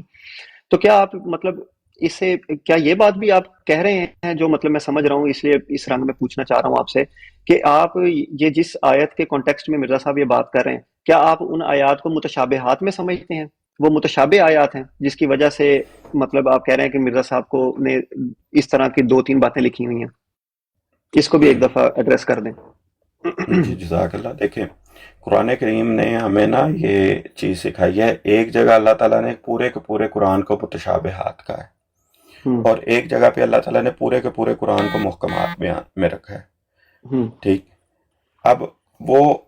کب میرے لیے متشابہ ہوگا؟ جب اس کی صحیح مطلب، صحیح معنی، صحیح تعویل. قرآن کریم نے اس کا جواب اسی آیت میں آگے دیا ہوا ہے کہ کب ایک حصہ متشابہ ہوتا ہے اور متشابہ کی حیثیت کون لوگ سمجھتے ہیں. وہ اللہ کے بارے میں والراسخون فی اور جو علم میں راسخین ہیں، جو علم کے اعتبار سے پختہ ہیں، وہ اس کی بہترین تعویل کو سمجھتے ہیں. آگے اللہ تعالیٰ نے تعویل کا ورڈ بھی استعمال کیا. تو اس وجہ سے میں بیان کر رہا ہوں کہ جب جو حصہ میرے اوپر کلیئر ہو جائے گا، جیسے میں میتھ کی ایکویشن کی اگزامپل دیتا ہوں کہ ایک ایکویشن ہے جو ایک وقت میں، جب میں نرسری یا گریڈ 1 میں یا 2 میں ہوں گا تو شاید ہو سکتا ہے مجھے الجبرا کی ایکویشن تب میرے لیے وہ، جب تک مجھے اس کے اصول، ضوابط کا، اس کی حقیقت کا نہیں پتا ہوں، میرے لیے تو وہ جسٹ اے کی ویلیو 2 پلس بی کی ویلیو 2 4 ڈیجٹس ہیں. لیکن جب وہ ایکویشن مجھے سمجھ آ جائے گی تو مجھے کلیئر ہو جائے گا کہ اس کا میننگ کیا ہے. سیم ایز اٹ از قرآن کریم، جب کسی کی آیات ہوں یا کسی کا اچھا کلام، جب تک اس کا صحیح علم نہیں اس کو پتا، جس آیت کا بھی، کوئی بھی آیت لے لیں، جب تک اس کا صحیح علم اس کو نہیں پتا، تب تک وہ اس کے لیے متشابہ ہے. جب وہ اس کے اوپر کھل جائے گی، جب اس کا بہترین نالج اس کو مل جائے گا، تو اس کے لیے محکمات میں شامل ہو جائے گی. تو یہ وہ حصہ ہے جس کو ہم نے سمجھنے کی ضرورت ہے کہ مسیح موعود علیہ السلام کی وہ تحریر جو بظاہر مجھے تضاد لگ رہی ہے یا بظاہر مجھے کانٹراڈکٹ کر رہی ہے، جب مجھے وہ سمجھ نہیں آئے گی میرے لیے متشابہات میں ہے. جب مجھے وہ سمجھ آ جائے گی تو میرے لیے وہ محکمات میں ہو جائے گی. اچھا اس میں آپ نے مطلب کیونکہ اچھا تو یہی ہوتا ہے کہ میں آپ کو بالکل ڈسٹرب نہ کروں، اور آپ نے اس لیے میں نے ڈسٹرب نہیں کیا کہ آپ نے بات مکمل کیا تو پھر ہی میں بات کرنے لگاؤں. مجھے ایسا لگا ہے کہ مطلب میں اس کو ریکنفرم کرنا چاہ رہا تھا کہ آپ نے یہ بات کی ہے کہ مطلب اللہ پاک نے کسی آیت میں یہ فرمایا کہ سارا قرآن ہی متشابہات میں سے ہے. جی میں نے فرمائی ہے. ہاں یہ بات مطلب میں نے پہلی دفعہ سنی ہے، اس لیے میں پوچھ رہا ہوں کیونکہ ایک دفعہ میرے سے آپ سے پہلے بات ہوئی تھی تو آپ نے اس ٹائم مجھے کہا تھا کہ کچھ آیات محکمات میں سے ہیں اور کچھ متشابہات میں سے ہیں. مجھے یاد ہے آپ نے اس ٹائم یہی بات کی تھی، اور اس کی آپ نے ایک آیت بھی مجھے دی تھی. تو ابھی آپ نے کہا کہ یار سارا قرآن ہی اللہ پاک نے فرمایا ہے کہ وہ متشابہات میں سے ہے. تو اب یہ کون سی آیت ہے جس سے آپ نے یہ اخذ کیا ہے؟ میں آپ کو بتا دیتا ہاں جی. ہوں. یہ آیت ہے سورہ زمر کی. ہوں اعوذ باللہ من الشیطان الرجیم بسم اللہ الرحمن الرحیم. اللہ نزل احسن الحدیث کتاب متشابہا مثانی، کہ اللہ تعالیٰ نے ہوں جو بہترین بیان کرنے والی تمہارے تو احسن الحدیث تمہاری طرف نازل کی ہے، جو کتاب ہے متشابہ مثانی، جس کی آیات ایک دوسرے سے متشابہ ہیں. اب اس کے عمومی معنی ہم لوگ کرتے ہیں ملتی جلتی کے، ٹھیک، ہوں لیکن یہ تشابہ سے ہی نکلا ہے جو لفظ ہے. اگر اس کے روٹ ورڈ کو آپ لیں، اور وہاں پہ اللہ تعالیٰ نے اس پوری کی پوری کتاب کو کہا کہ ہم نے ہوں تمہاری طرف ایک ایسی کتاب، دہرائی جانے والی کتاب بھیجی ہے جو ہوں ایک متشابہ کتاب ہے، جس کی آیات ایک ہوں دوسرے سے ملتی ہیں. تو کیا ہے ہوں کہ یہاں پر اس آیت کے اعتبار سے، عربی کے اگر ضوابط کے اعتبار سے بات کی جائے، کہ وہ ملتے جلتے معنوں میں بھی ہوتا ہے. تو قرآن ہوں کریم نے جیسے وہاں پر جو لفظ روٹ ورڈ استعمال کیا، وہی روٹ ورڈ یہاں پہ استعمال کیا ہے. ہوں ہوں. اور قرآن کریم نے ہی پوری کی پوری کتاب کو اک کے مت کہہ کر بھی مخاطب کیا ہے. نہیں تو آپ اس کو اس کس طرح لیتے اعتبار ہیں؟ سے مطلب کیونکہ قرآن کو تو آپ بھی تو مانتے ہیں نا. بتا دیکھیں، اگر تو قرآن کو آپ بھی یہ کہتے ہیں کہ ہم بھی قرآن کو ہی مانتے ہیں. اب جب یہ آیت آپ پڑھتے ہیں سورہ زمر کی، تو یہاں پر آپ کیا معنی اس سے لیتے ہیں؟ اور جب جو دوسری آیت ہے کہ اس میں کچھ محکمات ہیں اور کچھ متشابہات ہیں، اس پہ آپ کیا معنی لیتے ہیں؟ کیا وہی معنی نہیں لیتے جو ہم لیتے ہیں کہ ملتی جلتی آیات ہیں، اور دوسری جگہ متشابہات سے مطلب وہی مطلب ہے جس پر ہم بات کر رہے تھے ابھی؟ میں آپ کو عرض کر دیتا ہوں. ہوں جو بھی چیز ہوتی ہے، جب جیسے کہ اللہ تعالیٰ نے اک کے مت کہہ کے پورے قرآن کو محکم کہا ہے نا، ہوں تو اس کے بعد ہم جب اس آیت کو دیکھتے ہیں جو سورہ ال عمران کی ہے،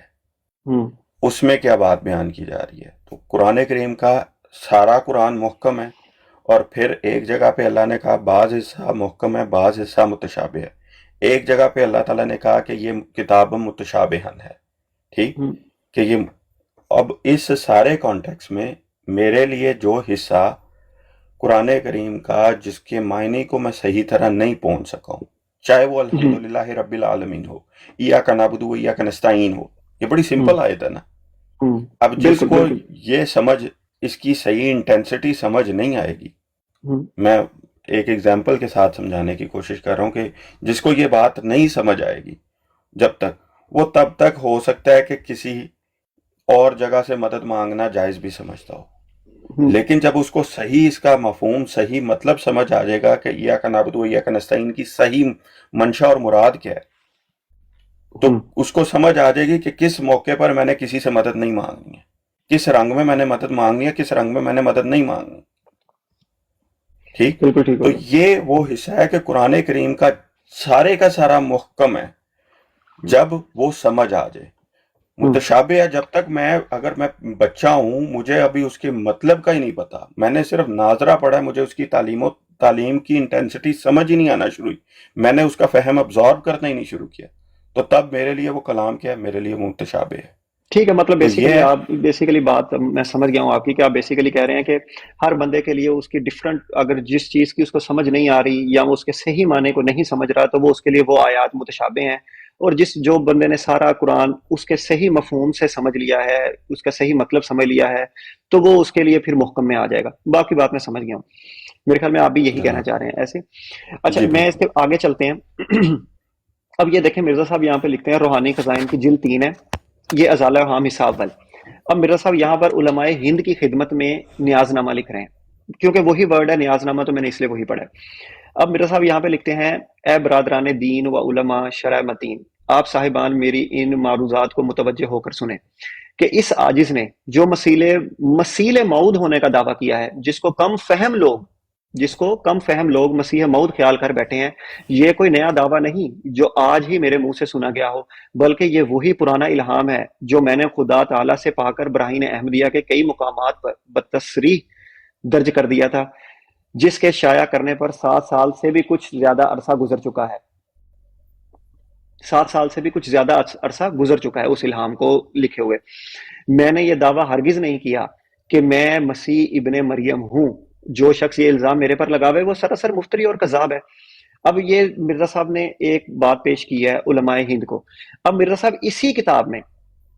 مطلب کسی اور کتاب میں بھی نہیں، اسی کتاب کے ازالہ حام حصہ دوم میں، کیونکہ آپ کو پتہ ہے حصہ اول اور حصہ دوم ہے، اب روحانی خزائن کی یہ بھی جلد 3 ہے، ازالہ حام وہی کتاب حصہ دوم ہے۔ اب اس کو آگے چل کے مرزا صاحب 468 پیج پہ لکھتے ہیں کہ اب ثبوت اس بات کا ہے کہ وہ مسیح موعود جس کا آنے کا قرآن کریم میں وعدہ دیا گیا ہے وہ عاجز ہی ہے، وہ یہی عاجز ہے۔ اب مرزا صاحب یہاں پر وہی ٹرمنالوجی یوز کر رہے ہیں جس کو مرزا صاحب کہہ رہے ہیں کہ کم فہم لوگ یہ بات کہتے ہیں کہ میں نے مسیح موعود ہونے کا دعویٰ کیا، بلکہ میرا دعویٰ مسیل موعود کا ہے۔ اب یہ سیم بک ہے، مطلب صرف پیجز ہی اوپر نیچے ہوئے ہیں، اور مرزا صاحب جس بات کو کہہ رہے ہیں کہ کم فہم لوگ میرے پر یہ الزام لگا رہے ہیں، اس بات کو مرزا صاحب کہہ رہے ہیں کہ قرآن کریم میں جس مسیح موعود کا دعویٰ کیا گیا ہے یہ عاجز وہی ہے۔ اس کے بارے جس میں کے آپ کیا آنے کہیں کا گے؟ ذکر کیا گیا، جی مطلب جس جس کے کے آنے آنے نہیں کا نہیں ذکر، نہیں نہیں یہاں پر ہے وہ مسیح موعود جس کے آنے کا قرآن کریم میں وعدہ دیا گیا ہے، ہاں یہی میں وہ کر رہا یہی ہوں، عاجز ہے۔ جی میں بھی یہی ورڈ استعمال جی کر رہا تھا، وہ تھوڑی سی ہو رہی تھی، میں کوئی آپ بات کو نہیں۔ اب بیسیکلی اس کے اندر میرا جو اب سوال ہے نا بیسیکلی وہ کیا ہے؟ عمومی طور پر تو مجھے حق نہیں ہے کہ میں آپ سے جواب کے دوران سوال پوچھوں، لیکن صرف ایک چیز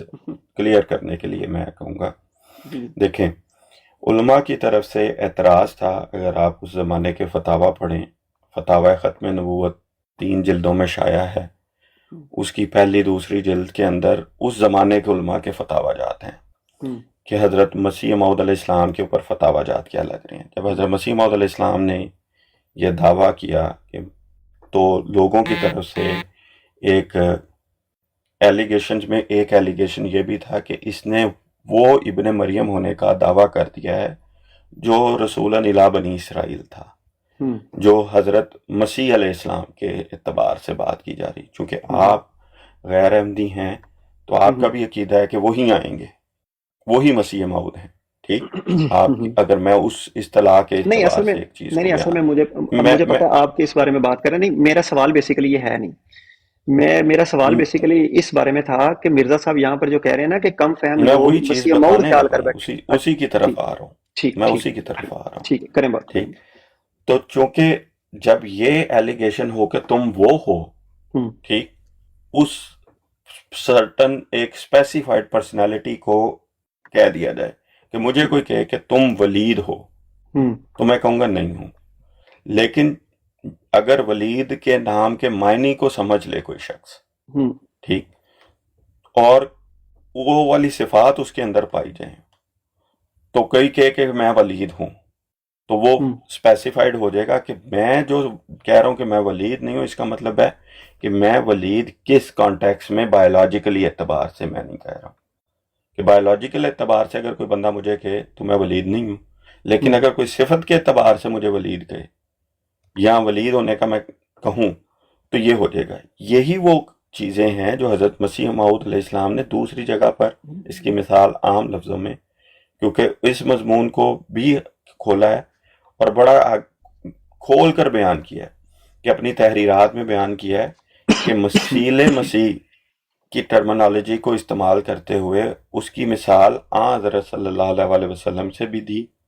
اور اپنے آپ سے بھی دی، جیسے میں بروزی طور پر ہوں کہ میں بروزی طور پر احمد ہوں، میں بروزی طور پر محمد ہوں، لیکن اگر کوئی شخص کہے کہ آپ حقیقی طور پر احمد ہیں، حقیقی طور پر محمد ہیں، تو نہیں۔ تو یہ ساری کی ساری چیزیں ہیں جس پیرائے میں وہ بات کی جا رہی ہے نا، اس پیرائے میں اگر اس کو رکھا جائے تو بالکل اس میں کوئی تضاد نہیں ہے، لیکن جیسے اس کو اس پیرائے سے ہلکا سا نکال کر اپنا مطلب چڑھانے کی کوشش کی جائے تو وہ بالکل تضاد بنتا ہے اور کانٹراڈکشن بنتی ہے، لیکن ایک ٹھیک اسپیسیفائڈ کانٹیکس کے اندر جب تک وہ بات رہے گی وہ نہیں رہے گی، اس میں کوئی ٹھیک۔ مسئلہ نہیں ہے۔ اچھا، یہ ایک آخری سوال اس ٹاپک کے اوپر میں آپ سے کرنا چاہتا ہوں پھر انشاءاللہ آگے چلتے ہیں۔ اب اس میں مرزا صاحب، میں آپ کے سامنے ایک تحریر پیش کرتا ہوں، مرزا صاحب روحانی خزائن جلد 3 جو توضیح مرام، اس کے صفحہ 59 پہ لکھتے ہیں مرزا صاحب، اس جگہ اگر یہ اعتراض پیش کیا جائے کہ مسیح کا مسیل بھی نبی ہونا چاہیے کیونکہ مسیح نبی تھا، تو اس کا اول جواب تو یہی ہے کہ آنے والے مسیح کے لیے ہمارے سید و مولا نے نبوت شرط ہی نہیں ٹھہرائی، بلکہ صاف طور پر یہی کہا ہے کہ لکھا ہے، سوری، صاف طور پر یہی لکھا ہے، مطلب یہی کہا ہے، نبی پاک نے تو لکھا گیا کہ وہ ایک مسلمان ہوگا اور عام مسلمانوں کے موافق شریعت فرقانی کا صرف پابند ہوگا۔ اب یہ بات مرزا صاحب نے لکھی کہ اس کے لیے جو نبوت ہے وہ شرط ہی نہیں ٹھہرائی۔ اب دوسری جگہ پہ مرزا صاحب لکھتے ہیں حقیقت الوحی کے اندر، روحانی خزائن جلد 22 صفحہ 31 پہ، کہ بلکہ آنے والے مسیح موعود کا حدیثوں سے پتہ لگتا ہے کہ اس کا انہی حدیثوں میں یہ نشان دیا گیا ہے کہ وہ نبی بھی ہوگا اور امتی بھی ہوگا۔ مطلب اب جس جگہ پر مرزا صاحب یہ کہہ رہے ہیں کہ ہمارے سید و مولا نے نبوت شرط نہیں ٹھہرائی بلکہ وہ عام مسلمانوں کی طرح ایک مسلمان ہوگا اور شریعت فرقانی کا پابند ہوگا، اب دوسری جگہ پہ مرزا صاحب جب یہ کہہ رہے ہیں کہ وہ نبی ہوگا اور ساتھ امتی بھی ہوگا، میں اس سے اعتراض نہیں ہے مجھے، وہ نبی بھی ہوگا اور امتی بھی ہوگا، تو یہاں پر کیا مرزا صاحب کو یہ بعد میں پتہ لگا ہے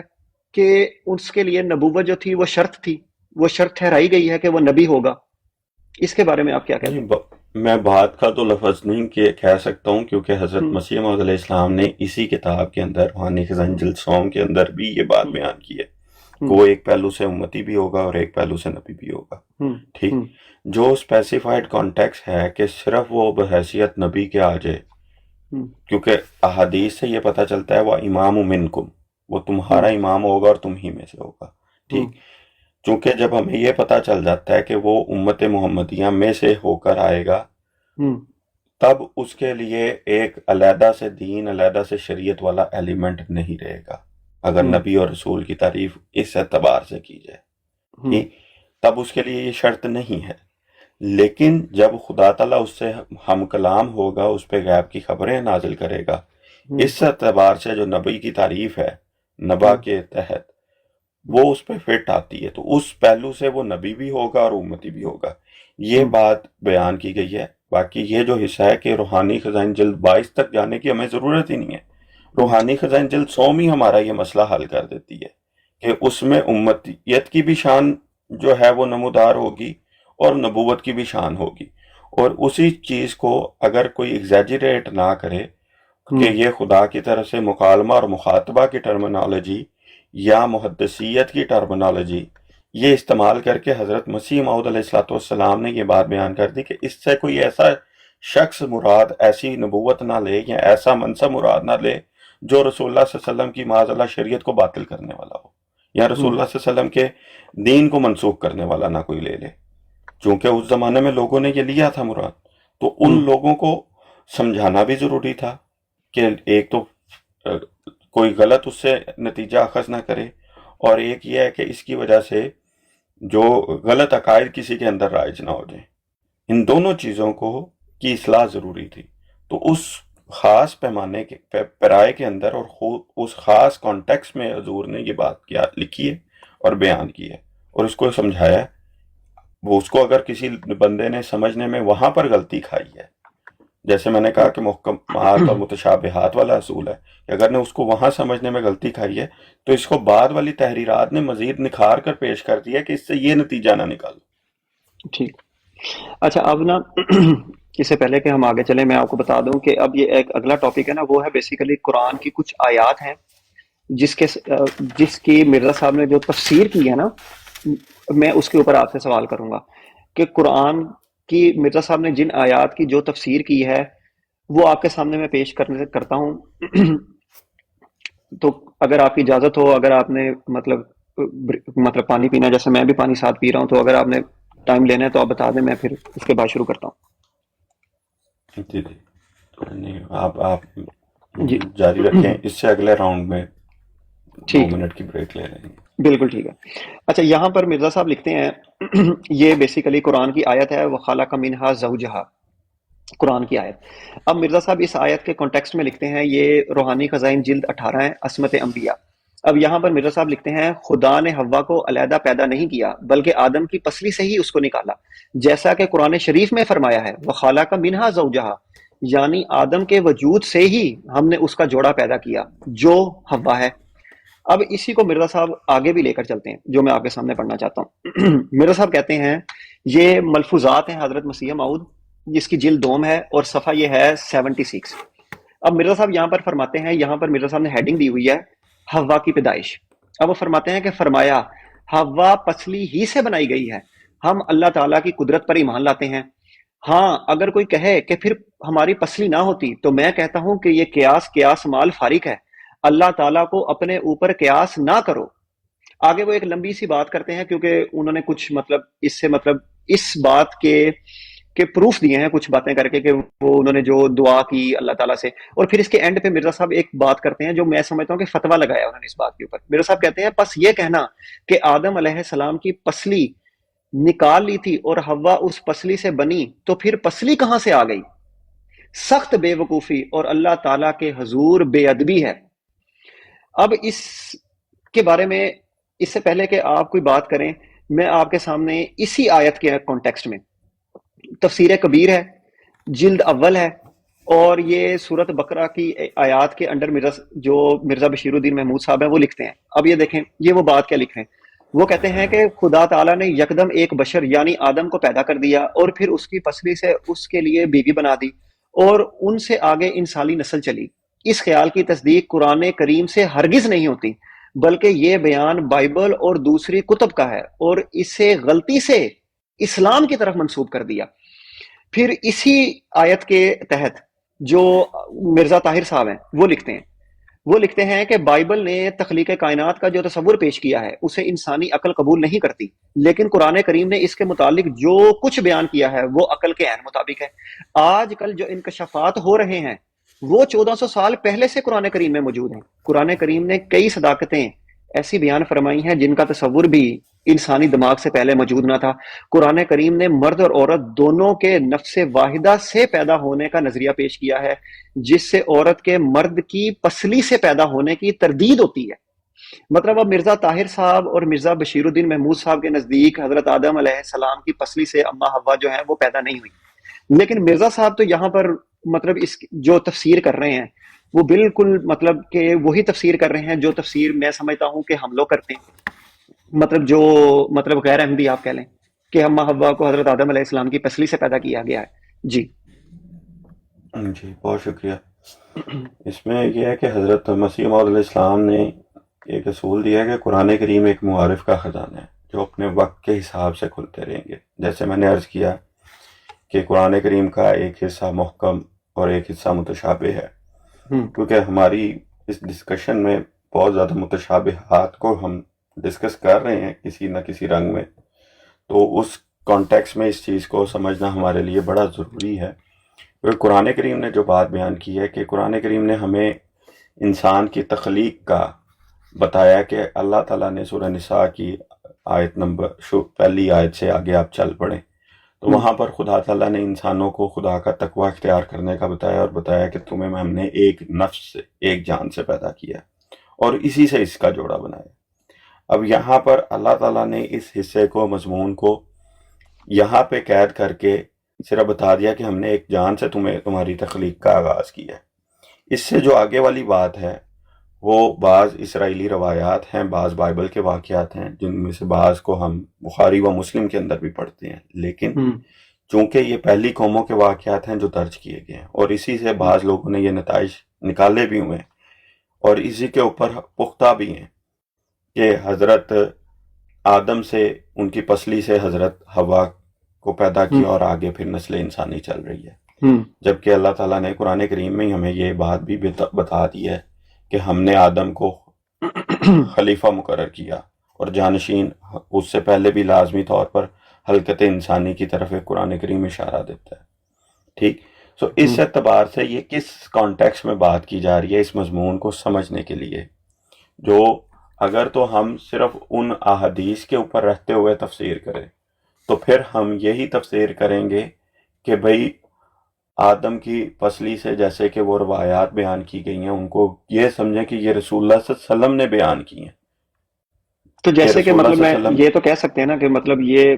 مرزا صاحب نے احادیث کو سامنے رکھ کر وہی تفسیر بیان کی ہے جو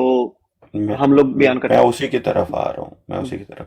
چونکہ اہل علم حضرات جانتے ہیں کہ بعض روایتیں جو رسول اللہ صلی اللہ علیہ وسلم کی طرف منسوب ہیں وہ اسرائیلیات بھی ہیں، ٹھیک؟ تو اگر تو وہ اسرائیلیات کو رسول کا ذکر رسول اللہ صلی اللہ علیہ وسلم فرما رہے ہیں اور سننے والے نے اس کو رسول اللہ صلی اللہ علیہ وسلم کا ہی کلام سمجھ کے یا لکھنے والے نے رسول اللہ صلی اللہ علیہ وسلم کی تعلیم ہی سمجھ کے لکھ لیا، مثال کے طور پر آپ کسی انسیڈنٹ کا یا کسی اور بندے کا واقعہ بیان کریں کہ اس نے یہ کہا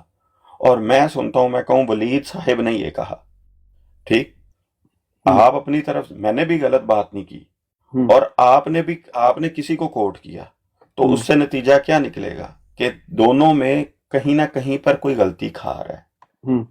ٹھیک؟ میں سمجھنے کے اعتبار سے غلطی کھا سکتا ہوں، تو اس چیز کو اگر تو اسرائیلیات کو رسول اللہ صلی اللہ علیہ وسلم بیان کر رہے ہیں اور راوی نے یہ بیان کر دیا یا یہ منسوخ کر دیا کہ یہ رسول اللہ صلی اللہ علیہ وسلم نے فرمایا یا رسول اللہ صلی اللہ علیہ وسلم نے یہ بات اس طرح سے بیان کی، جبکہ رسول اللہ صلی اللہ علیہ وسلم کی منشا اور مراد یہ ہو کہ وہ بنی اسرائیل کی بات کو آگے کوٹ کر رہے ہیں، تو پھر ایک تھوڑی سی کنفیوژن کریٹ ہو سکتی ہے اگر ہم اس کو لاجیکل لے کے چلیں، اور اگر وہ رسول اللہ صلی اللہ علیہ وسلم ہی تفسیر کر رہے ہیں، ایک ادر آپشن یہ ہے نا کہ وہ رسول اللہ صلی اللہ علیہ وسلم ہی تفسیر کر رہے ہیں، تو اگر وہ رسول اللہ صلی اللہ علیہ وآلہ وسلم ہی وہ تفسیر فرما رہے ہیں تو پھر ہمیں رسول اللہ صلی اللہ علیہ وسلم کی تفسیر کو فوقیت دینی پڑے گی، کیونکہ ان کی تفسیر کی فوقیت ہے نسبت کسی بھی مفسر کے نہیں، لیکن ہم نے تو نہیں دیکھے نا، لیکن ہم نے تو جب نبی پاک صلی اللہ علیہ وسلم نے کوئی بات جب بیان کر دی ہے تو ہم نے تو وہی بات ماننی ہے نا۔ اگر مطلب کوئی باتیں کسی اسرائیلیات میں یا کسی اور جگہ پر موجود بھی ہوں تو ہمارا ان سے تو کوئی تعلق نہیں ہے نا۔ میں بھی یہی بات ہی کر رہا ہوں کہ اب جیسے مرزا صاحب نے اس آیت کی جو تفسیر کی ہے، اگر اس تفسیر کو ایک بندہ مانتا ہے اور اپنے سامنے رکھتا ہے اور پھر انہی کے بیٹے مرزا بشیر الدین محمود صاحب، پھر آگے ان کے جو آگے مرزا طاہر صاحب آپ کے خلیفہ تھے، جب وہ بھی انہی آیات کے اندر ایک تفسیر کریں گے تو میں تو بیسیکلی آپ سے یہ جاننا چاہ رہا ہوں اس کے اندر کہ ایک ہی آیت ہے، اس کی ایک ہی تفسیر ہو سکتی ہے، یا اما حوا جو ہے وہ حضرت آدم کی پسلی سے یا تو پیدا ہوئی ہیں اور یا پیدا نہیں ہوئی، تو مطلب اس میں کیسے تطبیق ہے؟ بیسیکلی میں یہ سمجھنا چاہ رہا ہوں کہ کیا وہ پیدا ہوئی ہیں پسلی سے یا وہ مرزا طاہر اور مرزا بشیر الدین محمود صاحب کے مطابق نہیں ہوئی؟ بیسیکلی کیا ہے اس کے اندر تطبیق، یہ پوچھنا چاہ رہا ہوں بیسیکلی جی۔ میں اسی کی طرف آ رہا ہوں کہ دیکھیں، اگر تو اس کو جو اسی وجہ سے یہ تھوڑا سا تفصیل طلب مضمون ہے کہ اگر تو یہ رسول اللہ صلی اللہ علیہ وسلم کی تفسیر ہے 100% اگر ان کی ہی تفسیر ہے، وہ اسرائیلیات کو کوٹ نہیں کر رہے، تو پھر تو حضرت حوا والی سچویشن ہی درست رہے گی۔ حضرت مسیح موعود علیہ السلام نے اصول باندھتے ہوئے یہ بات بیان کی کہ اگر اختلاف ہو جائے بصورت اختلاف سلف و حلف، اب دو جملے استعمال کیے ہیں حضرت مسیح موعود علیہ السلام نے، بصورت اختلاف سلف و حلف، اس بندے کی بات فوقیت رکھے گی جس کی بات کتاب اللہ کے موافق ہوگی، یعنی کسی بھی صورت میں اگر اختلاف ہو جائے کسی مفسر کا یا کسی خلیفہ کا تو فوقیت کس کو مل جائے گی؟ دوسری جگہ حضرت مسیح موعود علیہ السلام نے ہی اصول ہمیں یہ بتا دیا کہ مجھے ملزم کرنے کے لیے میرا الہام پیش کرو، جیسے کہ اجتہاد کی بات کی جاتی ہے، جہاں پر جو شروع میں آپ نے بات کی تھی کہ اجتہاد کے اعتبار سے انہوں نے کہا مجھے ملزم کرنے کے لیے میرا الہام پیش کرو، تو چیز یہ ہے کہ فوقیت ہمیشہ تفسیر کے اندر، جب تفسیر کے اصول بیان کیے تمام مفسرین اس سے اگری ہیں کہ تفسیر بالقرآن کو سب سے زیادہ فوقیت ہے، پھر رسول اللہ صلی اللہ علیہ وسلم کی تفسیر کو، پھر اس کے بعد والے جو لوگ ہیں، اور پھر اگر کوئی آج کے دور میں بھی کوئی تفسیر کرتا ہے تو اس کی تفسیر کو یہ کہہ کے نہیں کیونکہ تمہارا اختلاف پرانے مفسروں کے ساتھ، اگر اس کی بات کتاب اللہ سے ثابت ہو جاتی ہے اور وہ حصہ جو کسی زمانے میں کسی پر متشابہ تھا، اس نے متشابہات کے تحت جو اس کو سمجھ آیا اس نے تفسیر کر دی ہے، نہیں، اس سے ہٹ کر۔ لیکن اس میں فتح بھائی دیکھیں نا، ایک بات آپ چیک نوٹ کریں، مطلب جیسے آپ دیکھیں، آپ نے جب سٹارٹنگ میں ایک بات کی کہ کہ اگر تو یہ ثابت ہو جائے کہ یہ جو بات ہے یہ نبی پاک صلی اللہ علیہ وآلہ وسلم جو ہیں وہ اسرائیلیات کی، یا مطلب بائبل کی، آپ سیدھی بات کر لیں، میرے سے نا وہ ورڈ نہیں یوز ہو رہا میرے سے بار بار نا، میں کوشش کر رہا ہوں، اسرائیلیات، ہاں جی، ہاں اسرائیلیات، جی میں بائبل کہہ دیتا ہوں آگے سے نا، کہ جیسے آپ نے کہا کہ وہ بائبل کی باتیں انہوں نے کوٹ کی ہیں. دیکھیں یہ بات مجھے اس لیے درست، مطلب میں اس کے اوپر بھی تھوڑا سا سوال اس لیے کرنا چاہتا ہوں کہ دیکھیں نبی پاک صلی اللہ علیہ وآلہ وسلم ہی تو وہ ذات ہیں جنہوں نے بائبل کی وہ باتیں جو ٹھیک تھیں وہ ہمیں بیان کی، اور بائبل کی جو باتوں کو نبی پاک صلی اللہ علیہ وسلم نے رد کر دیا، ہم نے اس کو رد کر کے اس کو رد کر دینا ہے، اس کو رد مان لینا ہے. اب جب اس کی اوپر تصدیق نبی پاک صلی اللہ علیہ وسلم کی ہو جائے کسی بات پر، جیسے میں مثال لیتا ہوں یہی جس کو ہم ڈسکس کر رہے ہیں، اما حوا کا حضرت آدم علیہ السلام کی پسلی سے پیدا ہو جانا، تو پھر اس کے بعد مرزا صاحب کے بھی اس کے اوپر ایک سٹیمپ لگا دینا اور وہی تفسیر کرنا اس آیت کی. کیا اس کے بعد ہمیں کسی اور کی بھی یہ ضرورت چاہیے، ایک مرزا صاحب کی یا مرزا بشیر الدین محمود صاحب کی یا مرزا طاہر صاحب کی، کہ وہ بھی تصدیق کریں کہ ایک اسرائیلیات کی کون سی بات ماننی ہے اور کون سی نہیں ماننی؟ جی جی بہت شکریہ. دیکھیں چونکہ ہمیں حضرت مسیح موعود علیہ السلام نے یہ اصول دیے ہیں، قرآن کریم نے یہ اصول دیے ہیں کہ قرآن کریم معارف کا خزانہ ہے جو اپنے وقت پہ کھلتا رہے گا. اب جو حصہ حضرت مسیح موعود علیہ السلام نے بیان کر دیا، یا کہیں ہمیں حضرت مسیح موعود علیہ السلام نے بیان کر دیا کہ جتنا حصہ میں نے جتنے معارف میں نے بیان کر دیے، قرآن کریم کے یہ سارے اتنے ہی معارف تھے. رسول اللہ صلی اللہ علیہ وسلم نے بھی اس کو بیان کیا. حضرت علی رضی اللہ عنہ کے واسطے سے ایک روایت ہے کہ جامعہ ترمذی کی 2906 غالباً روایت ہے، جس میں یہ اگر کہتے ہیں تو میں اس کا ایگزیکٹ ریفرنس نکال دیتا ہوں، میں غلط نہ ہوں، سوری، اگر کہتے ہیں تو میں اس کا ایگزیکٹ ریفرنس نکال دیتا ہوں. اس میں رسول اللہ صلی اللہ علیہ وسلم کا ایک جملہ ہے کہ اس میں تمہارے آج کے معاملات میں اور آئندہ کی خبریں ہیں، کہ تمہارے درمیان جو اختلافات ہوں گے اس کے فیصلے کے لیے یہ سب سے امپورٹنٹ چیز ہے قرآن کریم. تو قرآن کریم کے متعلق رسول اللہ صلی اللہ علیہ وسلم نے بھی یہ خبریں دے دی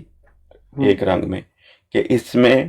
بے شمار معارف ہیں، اس میں بے شمار مضامین ہیں، جو سائنس کے مضامین، جو فزکس سے تعلق رکھنے والے مضامین ہیں،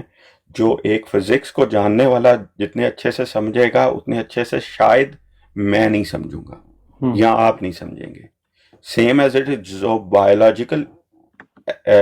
بایولوجی سے تعلق رکھنے والے ہیں ایلیمنٹس، وہ ایک جو ڈاکٹر یا بایولوجسٹ سمجھے گا وہ شاید میں نہیں سمجھ پاؤں گا.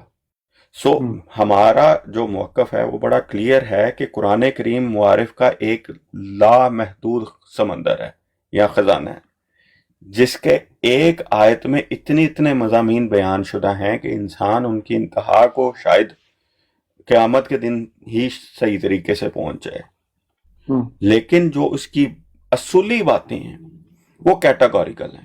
اصولی بات یہ ہے کہ قرآن کریم نے ہمیں یہ بات بیان کر دی کہ ہم نے تمہیں ایک نفس سے پیدا کیا، یہ ڈینائی نہیں ہو سکتی، ٹھیک، یہ چینجیبل نہیں ہے. اب وہ نفس کون سا تھا یہ بحث اٹھ سکتی ہے. اب اسرائیلیات کے اعتبار سے اگر رسول اللہ صلی اللہ علیہ وسلم نے ایک اسرائیلی روایت کو پیش کیا کہ بنی اسرائیل والے یہ کہتے ہیں، وہ نفس سے مراد حضرت آدم ہے اور یہ بات ہے، ٹھیک، تو میرے لیے وہ چیز بھی سامنے ہے. اگر کوئی کہتا ہے کہ دیکھیں اس سے وہ فرد ہے جس کو خدا تعالیٰ نے اس زمانے میں، جیسے حضرت مسیح علیہ السلام کے زمانے میں خدا نے معجزہ کروایا،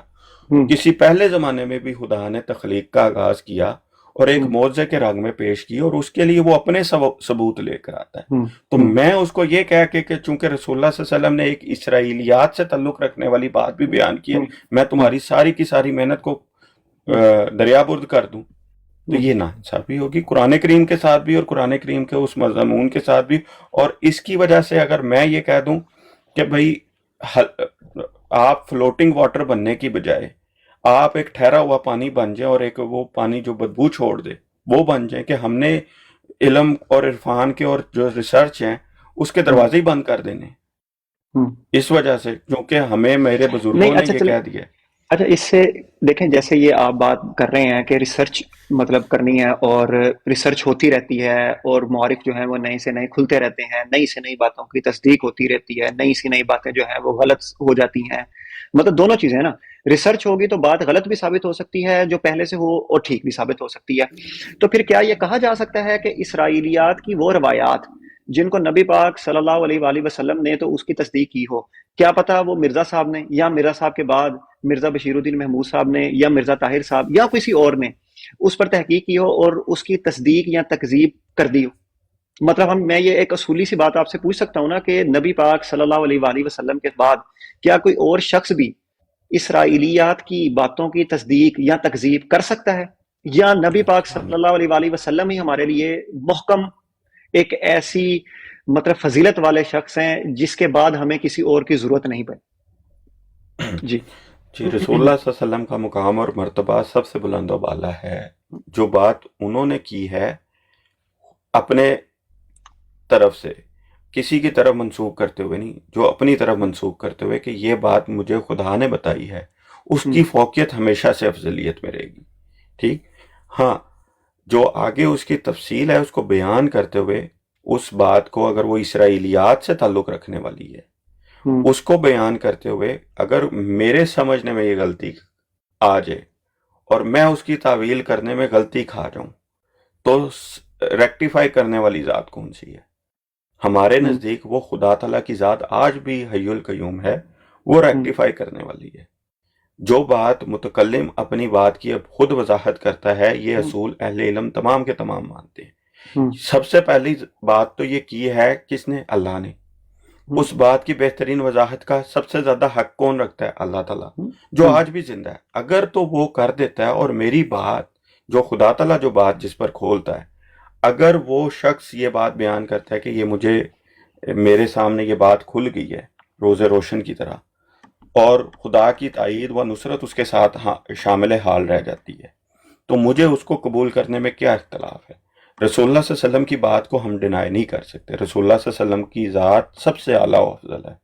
لیکن اگر میں نے رسول اللہ صلی اللہ علیہ وسلم کی بات ہی سمجھنے میں نے غلطی کھا لی ہے، تو پھر میرے لیے کون سہارا بنے گا؟ پھر مجھے سمجھانے والا کون بنے گا؟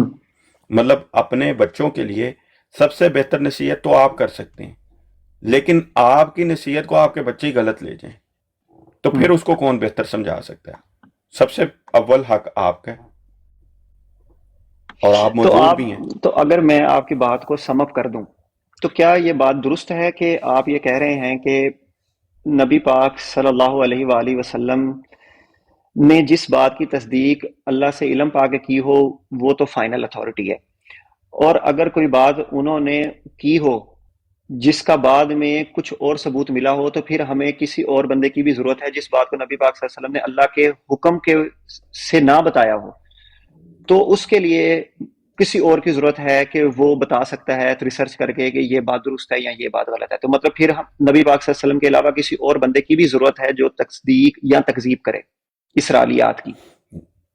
دیکھیں، نبی پاک صلی اللہ علیہ وسلم نے ہی اپنی امت کے اندر اسی وجہ سے اختلافات کی صورت میں ہی کہا ہے نا کہ وہ حکم اور عدل ہو کر آئے گا۔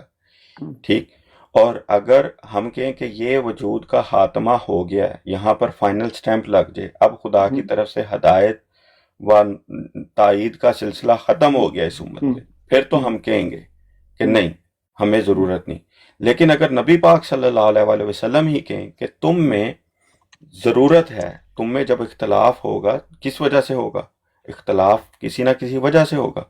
امت کے اختلاف کو رسول اللہ صلی اللہ علیہ وسلم نے ہی رحمت کہا ہے نا، جو ایک روایت میں آتا ہے کہ میری امت کا اختلاف رحمت بھی ہے۔ ایک جگہ پہ اختلاف کو منع بھی کیا ہے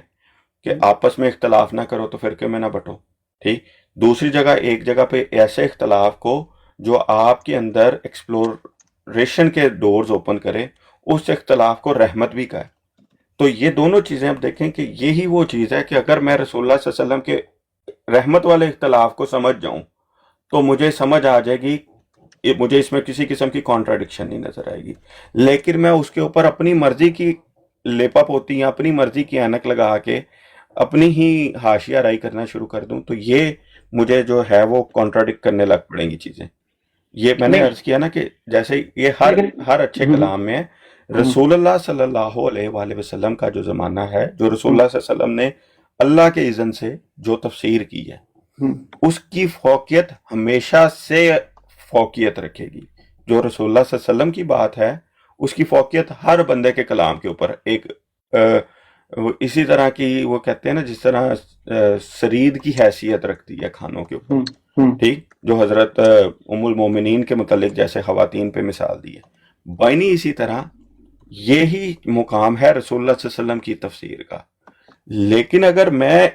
ایک ایسی تفسیر کو جو رسول اللہ صلی اللہ علیہ وسلم کسی قوم کا واقعہ بیان کرے اور اس کو میں سمجھ بیٹھوں کہ یہ رسول اللہ صلی اللہ علیہ وسلم نے بیان کیا ہے، تو وہاں پر میں غلطی کھا رہا ہوں نا. اس غلطی کو ریکٹیفائی کوئی کر سکتا ہے. بیسیکلی میں اس لیے آپ سے یہ دوبارہ پوچھنے لگا ہوں کہ مجھے پتہ لگ جائے کہ اس کا سوال آپ نے یہی دیا ہے کہ کچھ اور دیا ہے. آپ یہی سوال جواب دے رہے ہیں نا کہ نبی پاک صلی اللہ علیہ وسلم کے بعد بھی کسی کی ضرورت ہے جو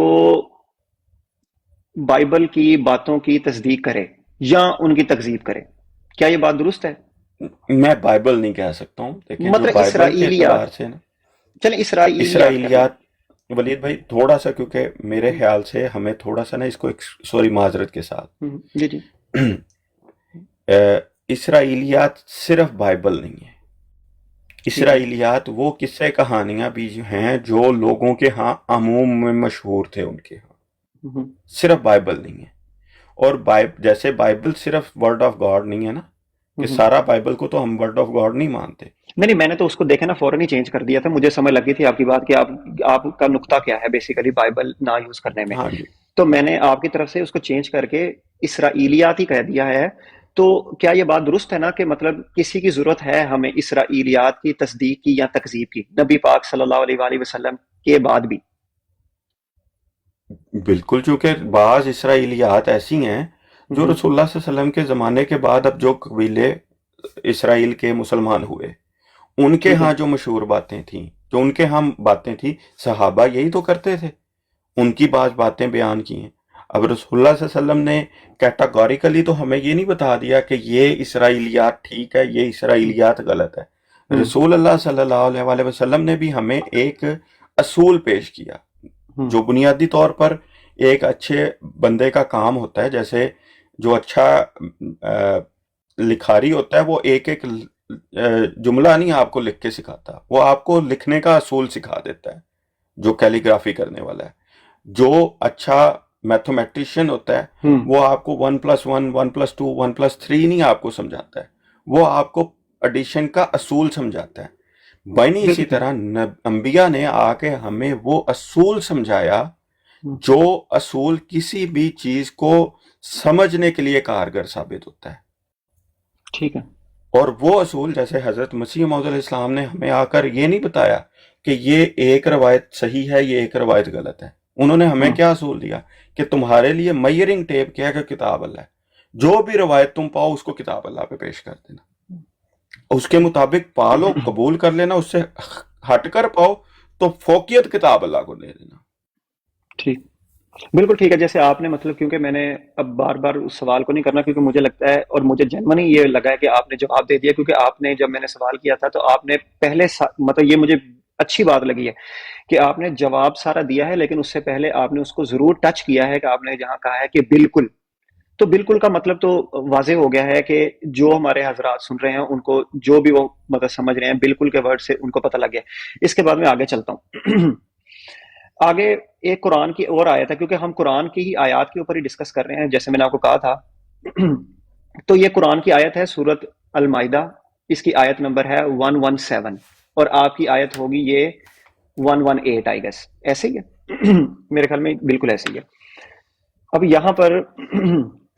ما قلت لهم الا، بسم اللہ الرحمن الرحیم، ما قلت لهم الا ما امرتنی به ان اعبدوا الله ربی وربکم وکنت علیہم شہیدا ما دمت فیہم فلما توفیتنی کنت انت الرقیب علیہم وانت علی کل شیء شہید. ترجمہ ہے اس کا جی، میں نے ان سے کچھ نہیں کہا بجز اس کے جس کا تو نے مجھے حکم دیا ہے، وہ یہ کہ تم خدا کی عبادت کرو جو میرا اور تمہارا سب کا پروردگار ہے، اور جب تک میں ان میں رہا ان کی حالات کی خبر رکھتا رہا، اور جب تو نے مجھے دنیا سے اٹھا لیا، یا جیسے آپ اس کا ترجمہ کرتے ہیں جب تو نے مجھے وفات دی تو ہی ان کا نگران تھا، اور تو ہر چیز کا خبردار ہے۔ تو اس آیت کے مفہوم میں ہم یہ مطلب اس آیت یہ کھول کر بیان کر رہی ہے کہ حضرت عیسیٰ علیہ السلام کو جب اٹھا لیا گیا ہماری نظر میں اور آپ کی نظر میں، کہ جب ان کو وفات دے دی گئی تو ان کو ان کے حالات کی کوئی خبر نہیں تھی کہ اس کے بعد وہاں پر کیا ہوا۔ لیکن اس کی اگر آپ تھوڑا سا کچھ بات کرنا چاہیں تو اس پہ کر لیں، پھر میں نے کیونکہ مرزا صاحب کی ایک جو اسی آیت کے کانٹیکسٹ میں مرزا صاحب نے ایک بات لکھی ہوئی ہے، میں وہ پیش کرنا چاہتا ہوں۔ تو کیا یہ بات جو میں نے کی ہے وہ درست کی ہے کہ حضرت عیسیٰ علیہ السلام کو ان کی وفات کے بعد آپ جیسے کہتے ہیں اور ہم جیسے کہتے ہیں کہ ان کے اٹھانے کے بعد، حضرت عیسیٰ علیہ السلام کو خبر نہیں ہے کہ ان کے پیچھے جو عیسائی ہیں وہ انہوں نے شرک کیا، انہوں نے اللہ کا بیٹا انہیں بنا لیا؟ جی تھوڑا سا اس آیت کے اوپر دوبارہ غور کر لیں۔ جی جی حضرت مسیح علیہ السلام جو حکم دے یا جو جواب دے رہے ہیں وہ یہ ہے کہ میں نے ان سے وہی کہا جو تو نے مجھے حکم دیا، اور جب جی تو نے مجھے میرا توفع کر لیا، جی فلما توفیتنی، جی جی میں ایک ورڈ قرآن کریم کا ہی یہاں پر استعمال کروں گا، چونکہ ہمارا اور آپ کا اس کے فہم کا تھوڑا سا اختلاف ہے۔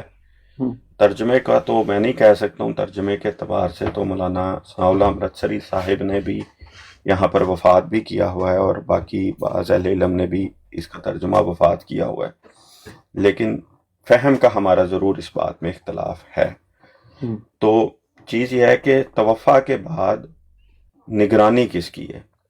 ہوں، بینی طور پہ ہمارا اس کے اوپر یہ ہے کہ حضرت مسیح علیہ السلام یہ جواب دے رہے ہیں کہ توفع کے بعد خدایا نگرانی تیری ہے،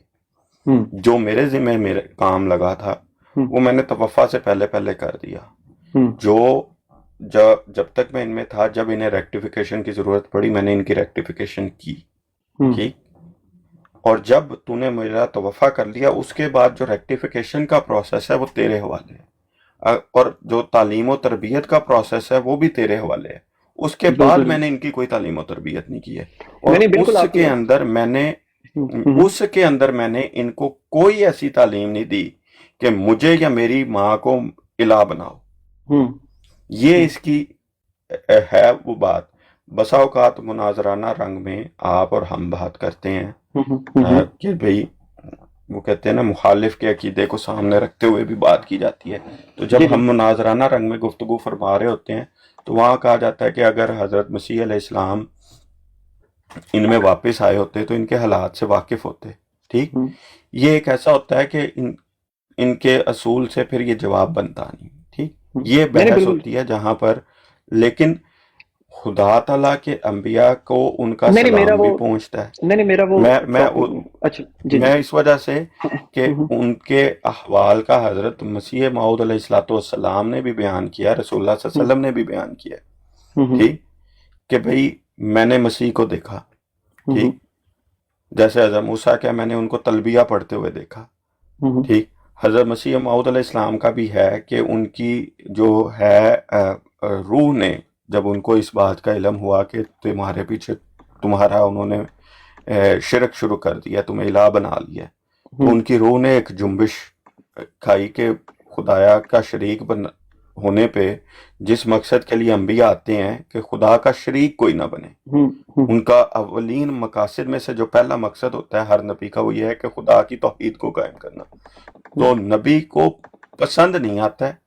کہ اگر آپ کو ہی پتا چلے آپ گھر میں نہیں ہیں اور آپ کے پیچھے سے آپ کے بچے غلط کام کر رہے ہیں، آپ کو بھی ویسے ہی نہیں تکلیف ہوگی، آپ بھی کوشش کریں، نہیں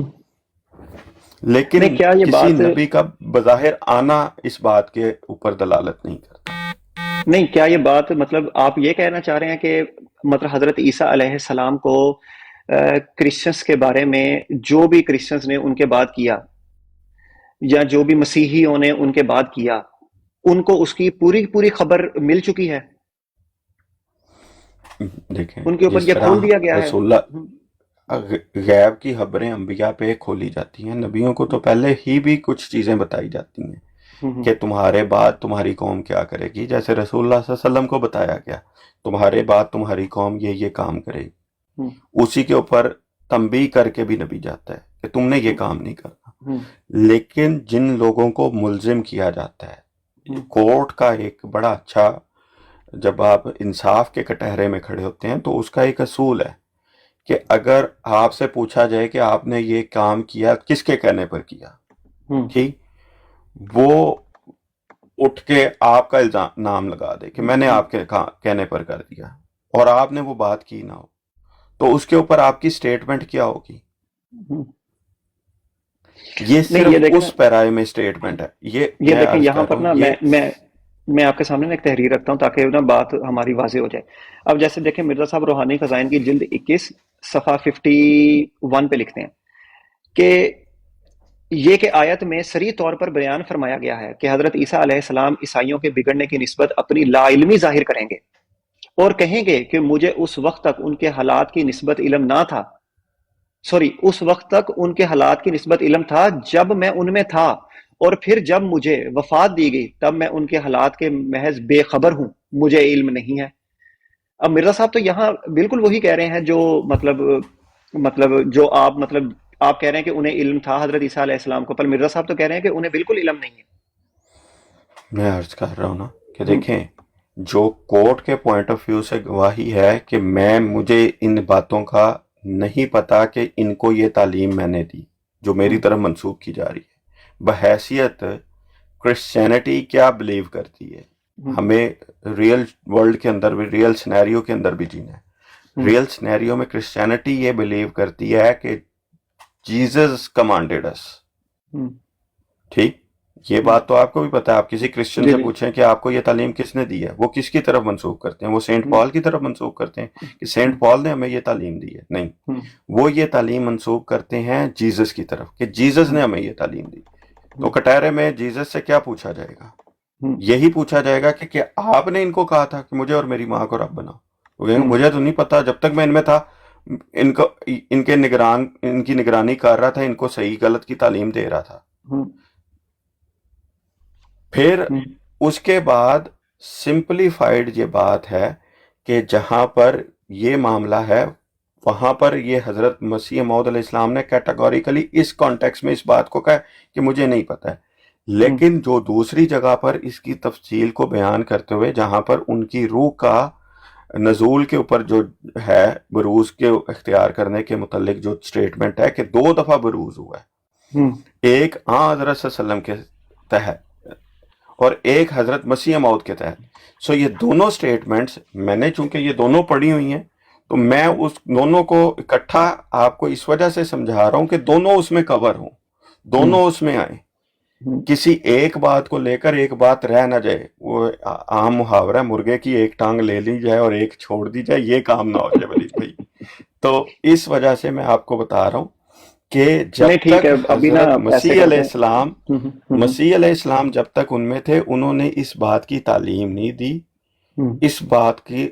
کا وہ اعلان کریں گے کہ جب تک میں ان میں تھا میں اس سے لا علم، میں نے اس کا تعلیم نہیں دی، اور جس کے بعد تھا وہ میرے اوپر کیوں ڈالا جا رہا ہے بھائی،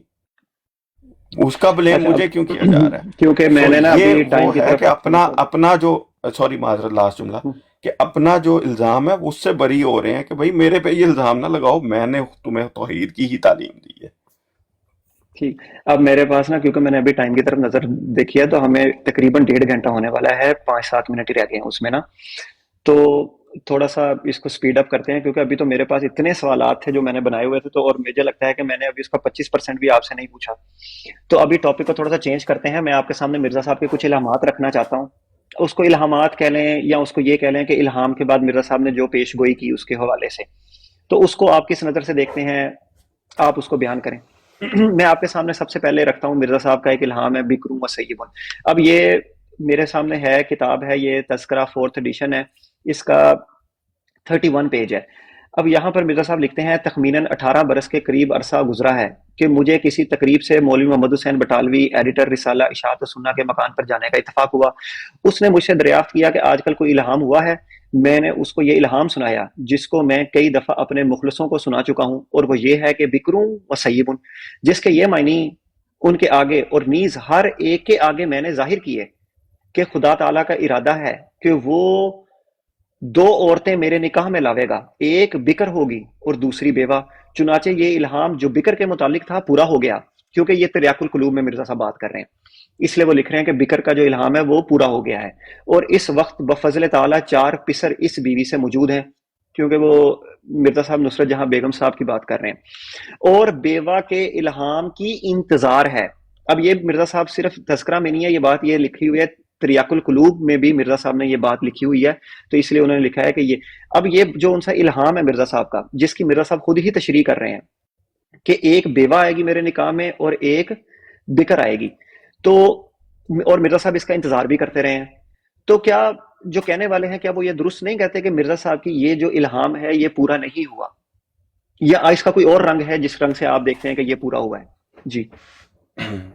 جی شکریہ۔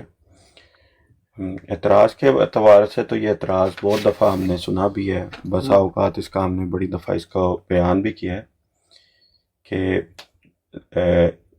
سیدہ سے مراد یہ ہے کہ بکر کا تو آپ کو پتہ چل گیا نا کہ وہ کنواری ہوگی، سیدہ سے مراد ہے کہ وہ بیوہ ہوگی، ٹھیک؟ تو یہ الہام حضرت نصرت جہاں صاحبہ پہ، حضرت مسیح موعود علیہ السلام کی جو زوجہ محترمہ تھیں، انہی پہ پورا ہوتا ہے کہ وہ کنواری آئیں اور بیوہ رہیں، تو یہ اس اعتبار سے پورا ہوتا ہے۔ اب جو مخالفین کا اس کے اوپر رنگ ہے کہ ان کے حساب سے ایک بیوہ آنی چاہیے تھی، وہ جو ہے جس کے بعد حالانکہ حضرت مسیح موعود علیہ السلام نے حقیقت الوحی کے اندر بھی اس بات کو بیان کر دیا ہے کہ یہ جو خبر ہے یہ تیرے لیے یہی کافی ہے، یہ بات بیان کر کے یہ بتا دیا جاتا ہے کہ یہ اس کی جو کمپلشمنٹ ہے وہ حضرت نصرت جہاں صاحبہ رضی اللہ عنہا پہ ہی پوری ہو جاتی ہے۔ ٹھیک ہے، مطلب آپ یہ کہہ رہے ہیں کہ مرزا صاحب کو یہ جو الہام ہوا تھا اس کے بعد ایک اور الہام ہوا تھا،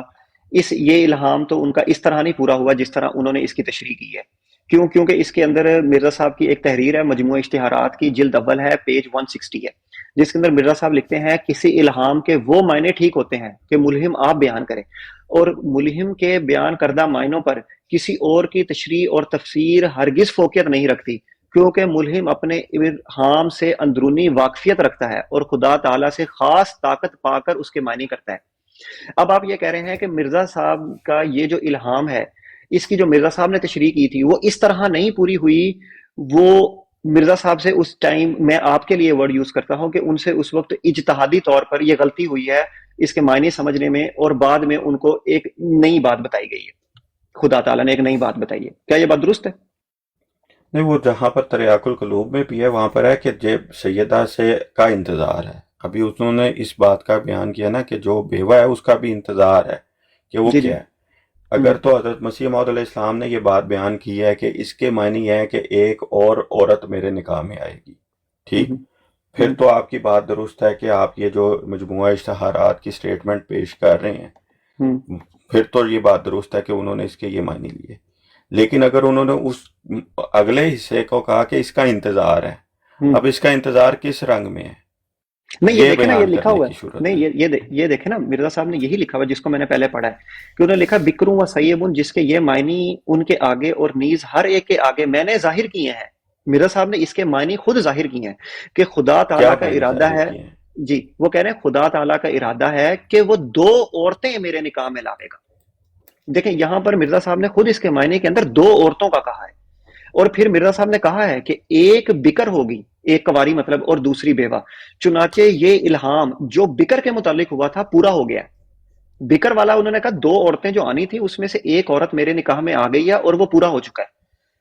اور جس سے ان کے 4 پسر بھی ہو گئے، 4 بیٹے مطلب، اور ایک بیوہ جو دوسری عورت آنی تھی ان کے نکاح میں، بیوہ، اس کا انتظار ہے مرزا صاحب کو۔ تو مرزا صاحب نے خود یہاں پر کیا ہے کہ 2 عورتیں، میں یہ بیسیکلی آپ کو کہہ رہا ہوں کہ یہاں پر مرزا صاحب نے یہاں پر، مطلب میں آپ کے لیے دوبارہ وہی والا ورڈ یوز کرتا ہوں تاکہ آپ کو برا نہ لگے کہ اجتہادی غلطی کے طور پر مرزا صاحب نے یہاں پر یہ غلط معنی ان سے بیان ہو گئے۔ میں اس کا یہ تھوڑا سا نا ولید بھائی ہے، یہ بہت تفصیل طلب مضمون، 2 عورتوں سے تو دیکھیں حضرت مسیح موعود علیہ السلام کی 2 نکاح تو تھے، 2 عورتیں تو ویسے ہی ان کی نکاح میں تھیں، ٹھیک. حضرت نصرت جہاں صاحبہ سے پہلے بھی ایک مجھے پہلے پتا ہے. نکاح ہے، ٹھیک. تو اب یہ تھوڑا سا تفصیل طلب معاملہ ہے. یہ بہت یہ نہ ہو کہ آپ کا ٹائم کے اعتبار سے آپ کو آگے لے جائے. اگر کہتے ہیں تو ہم پھر اس کو مزید یہاں پر ڈسکس کر لیتے ہیں، اس کو میں نہیں نہیں بیان کر نہیں دیتا ہوں. نہیں نہیں، کوئی مسئلہ لیکن نہیں، میں کوئی نے آپ مسئلہ کو اس کا مختصراً یہ بتا دیا ہے نہیں. کہ اس کو جو حضرت مسیح موعود علیہ السلام نے بیان کیا نا کہ 2 عورتیں نکاح میں لائے گا، اور اس کا جو اگلا حصہ ہے، ٹھیک، وہ آپ کو ابھی اس کا انتظار ہے، ٹھیک. اب اس سے ایک، جیسے میں نے عرض کیا کہ ایک تو عمومی طور پر یہ رنگ لیا جا سکتا ہے کہ بھئی ایک اور عورت شاید آنی ہے نکاح میں، لیکن دوسری جو چیز ہے، جو دوسرا حصہ ہے کہ بھئی وہ تو آلریڈی 2 بیویاں تو نکاح میں تھیں. اب جو حصہ ہے کہ یہ اس کا انتظار ہے، اس کس بات کا انتظار ہے، یہ حصہ تھوڑا سا یہاں پر مبہم ہے، ٹھیک. اس کو مزید کھولا کہاں پر گیا ہے؟ اس کو کھولنے کے لیے میں نے آپ کو عرض کیا کہ حقیقت الوحی میں بتا دیا کہ تیرے لیے یہ کافی ہے. جب یہ لفظ استعمال کر دیا گیا یہ تیرے لیے کافی ہے، یہ کس معنی میں استعمال کیا گیا؟ اور اگر اس کو اس رنگ میں دیکھا جائے کہ وہی جو حضرت نصرت جہاں بیگم صاحبہ جو حضرت مسیح موعود علیہ السلام میں بحیثیت کنواری آئیں اور بیوہ رہیں، یہ اس اعتبار سے ایک ہی خاتون کے اوپر یہ دونوں الفاظ پورے ہوتے ہیں. نہیں، میں بیسک دیکھیں، یہ تو ایک آپ کا جواب ہے، اور میں اس سے ڈینائی نہیں کر رہا کہ آپ کا یہ جواب ہے. آپ اس کو اگر اس طرح سمجھتے ہیں تو مجھے تو کوئی پرابلم نہیں ہے. میں بیسیکلی آپ سے جو بات کیونکہ آپ نے کہا تھا نا کہ وہاں پر مرزا صاحب نے 2 عورتوں کی بات نہیں کی، اس لیے میں نے اس کو آپ کے سامنے ایک دفعہ پوری طرح دوبارہ پڑھا ہے. میں صرف پوچھنا بیسیکلی یہ چاہ رہا تھا آپ کو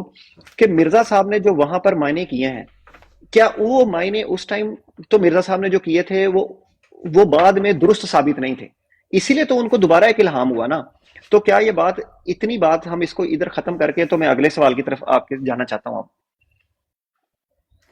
دیکھیں، میں نے اس کے حوالے سے جو آپ کو بات بتائی ہے نا کہ اجتہادی غلطی کو اگر ہوتا تو حضرت مسیح موعود علیہ السلام اس کو خود بیان کرتے کہ یہ اجتہاداً مجھے یہ غلطی ہوئی ہے، ٹھیک. اس اعتبار سے میرے ابھی علم میں اس طرح کی کوئی تحریر گزری نہیں ہے اس الہام کے متعلق کہ اس کو بیان کرتے ہوئے مجھ سے اجتہادی غلطی ہوئی، ٹھیک. لیکن جو حصہ اس کا حضرت مسیح موعود علیہ السلام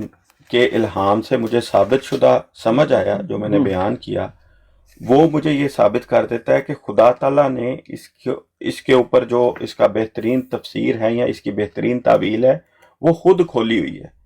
تو میرے لیے وہ زیادہ فوقیت رکھ جاتی ہے کہ وہ کون سی ہے، ٹھیک. باقی یہ بات درست ہے کہ اس کے اوپر یہ بھی آپ کہہ سکتے ہیں کہ اگر اس کے یہی معنی لیے جائیں جو معنی عمومی طور پر ہمارے مخالفین لیتے ہیں، ٹھیک، کہ اجتہاد میں کہیں غلطی ہو سکتی ہے، تو درست بات ہے کہ الہام کا اجتہاد کرتے ہوئے غلطی ہو سکتی ہے. اور چونکہ حضرت مسیح موعود علیہ السلام کے اوپر ہی جو ہے وہ باقاعدہ طور پہ جو اس کا غالباً 1 فروری 1906 کا الہام ہے، تکفی کا حاضح الامراتو،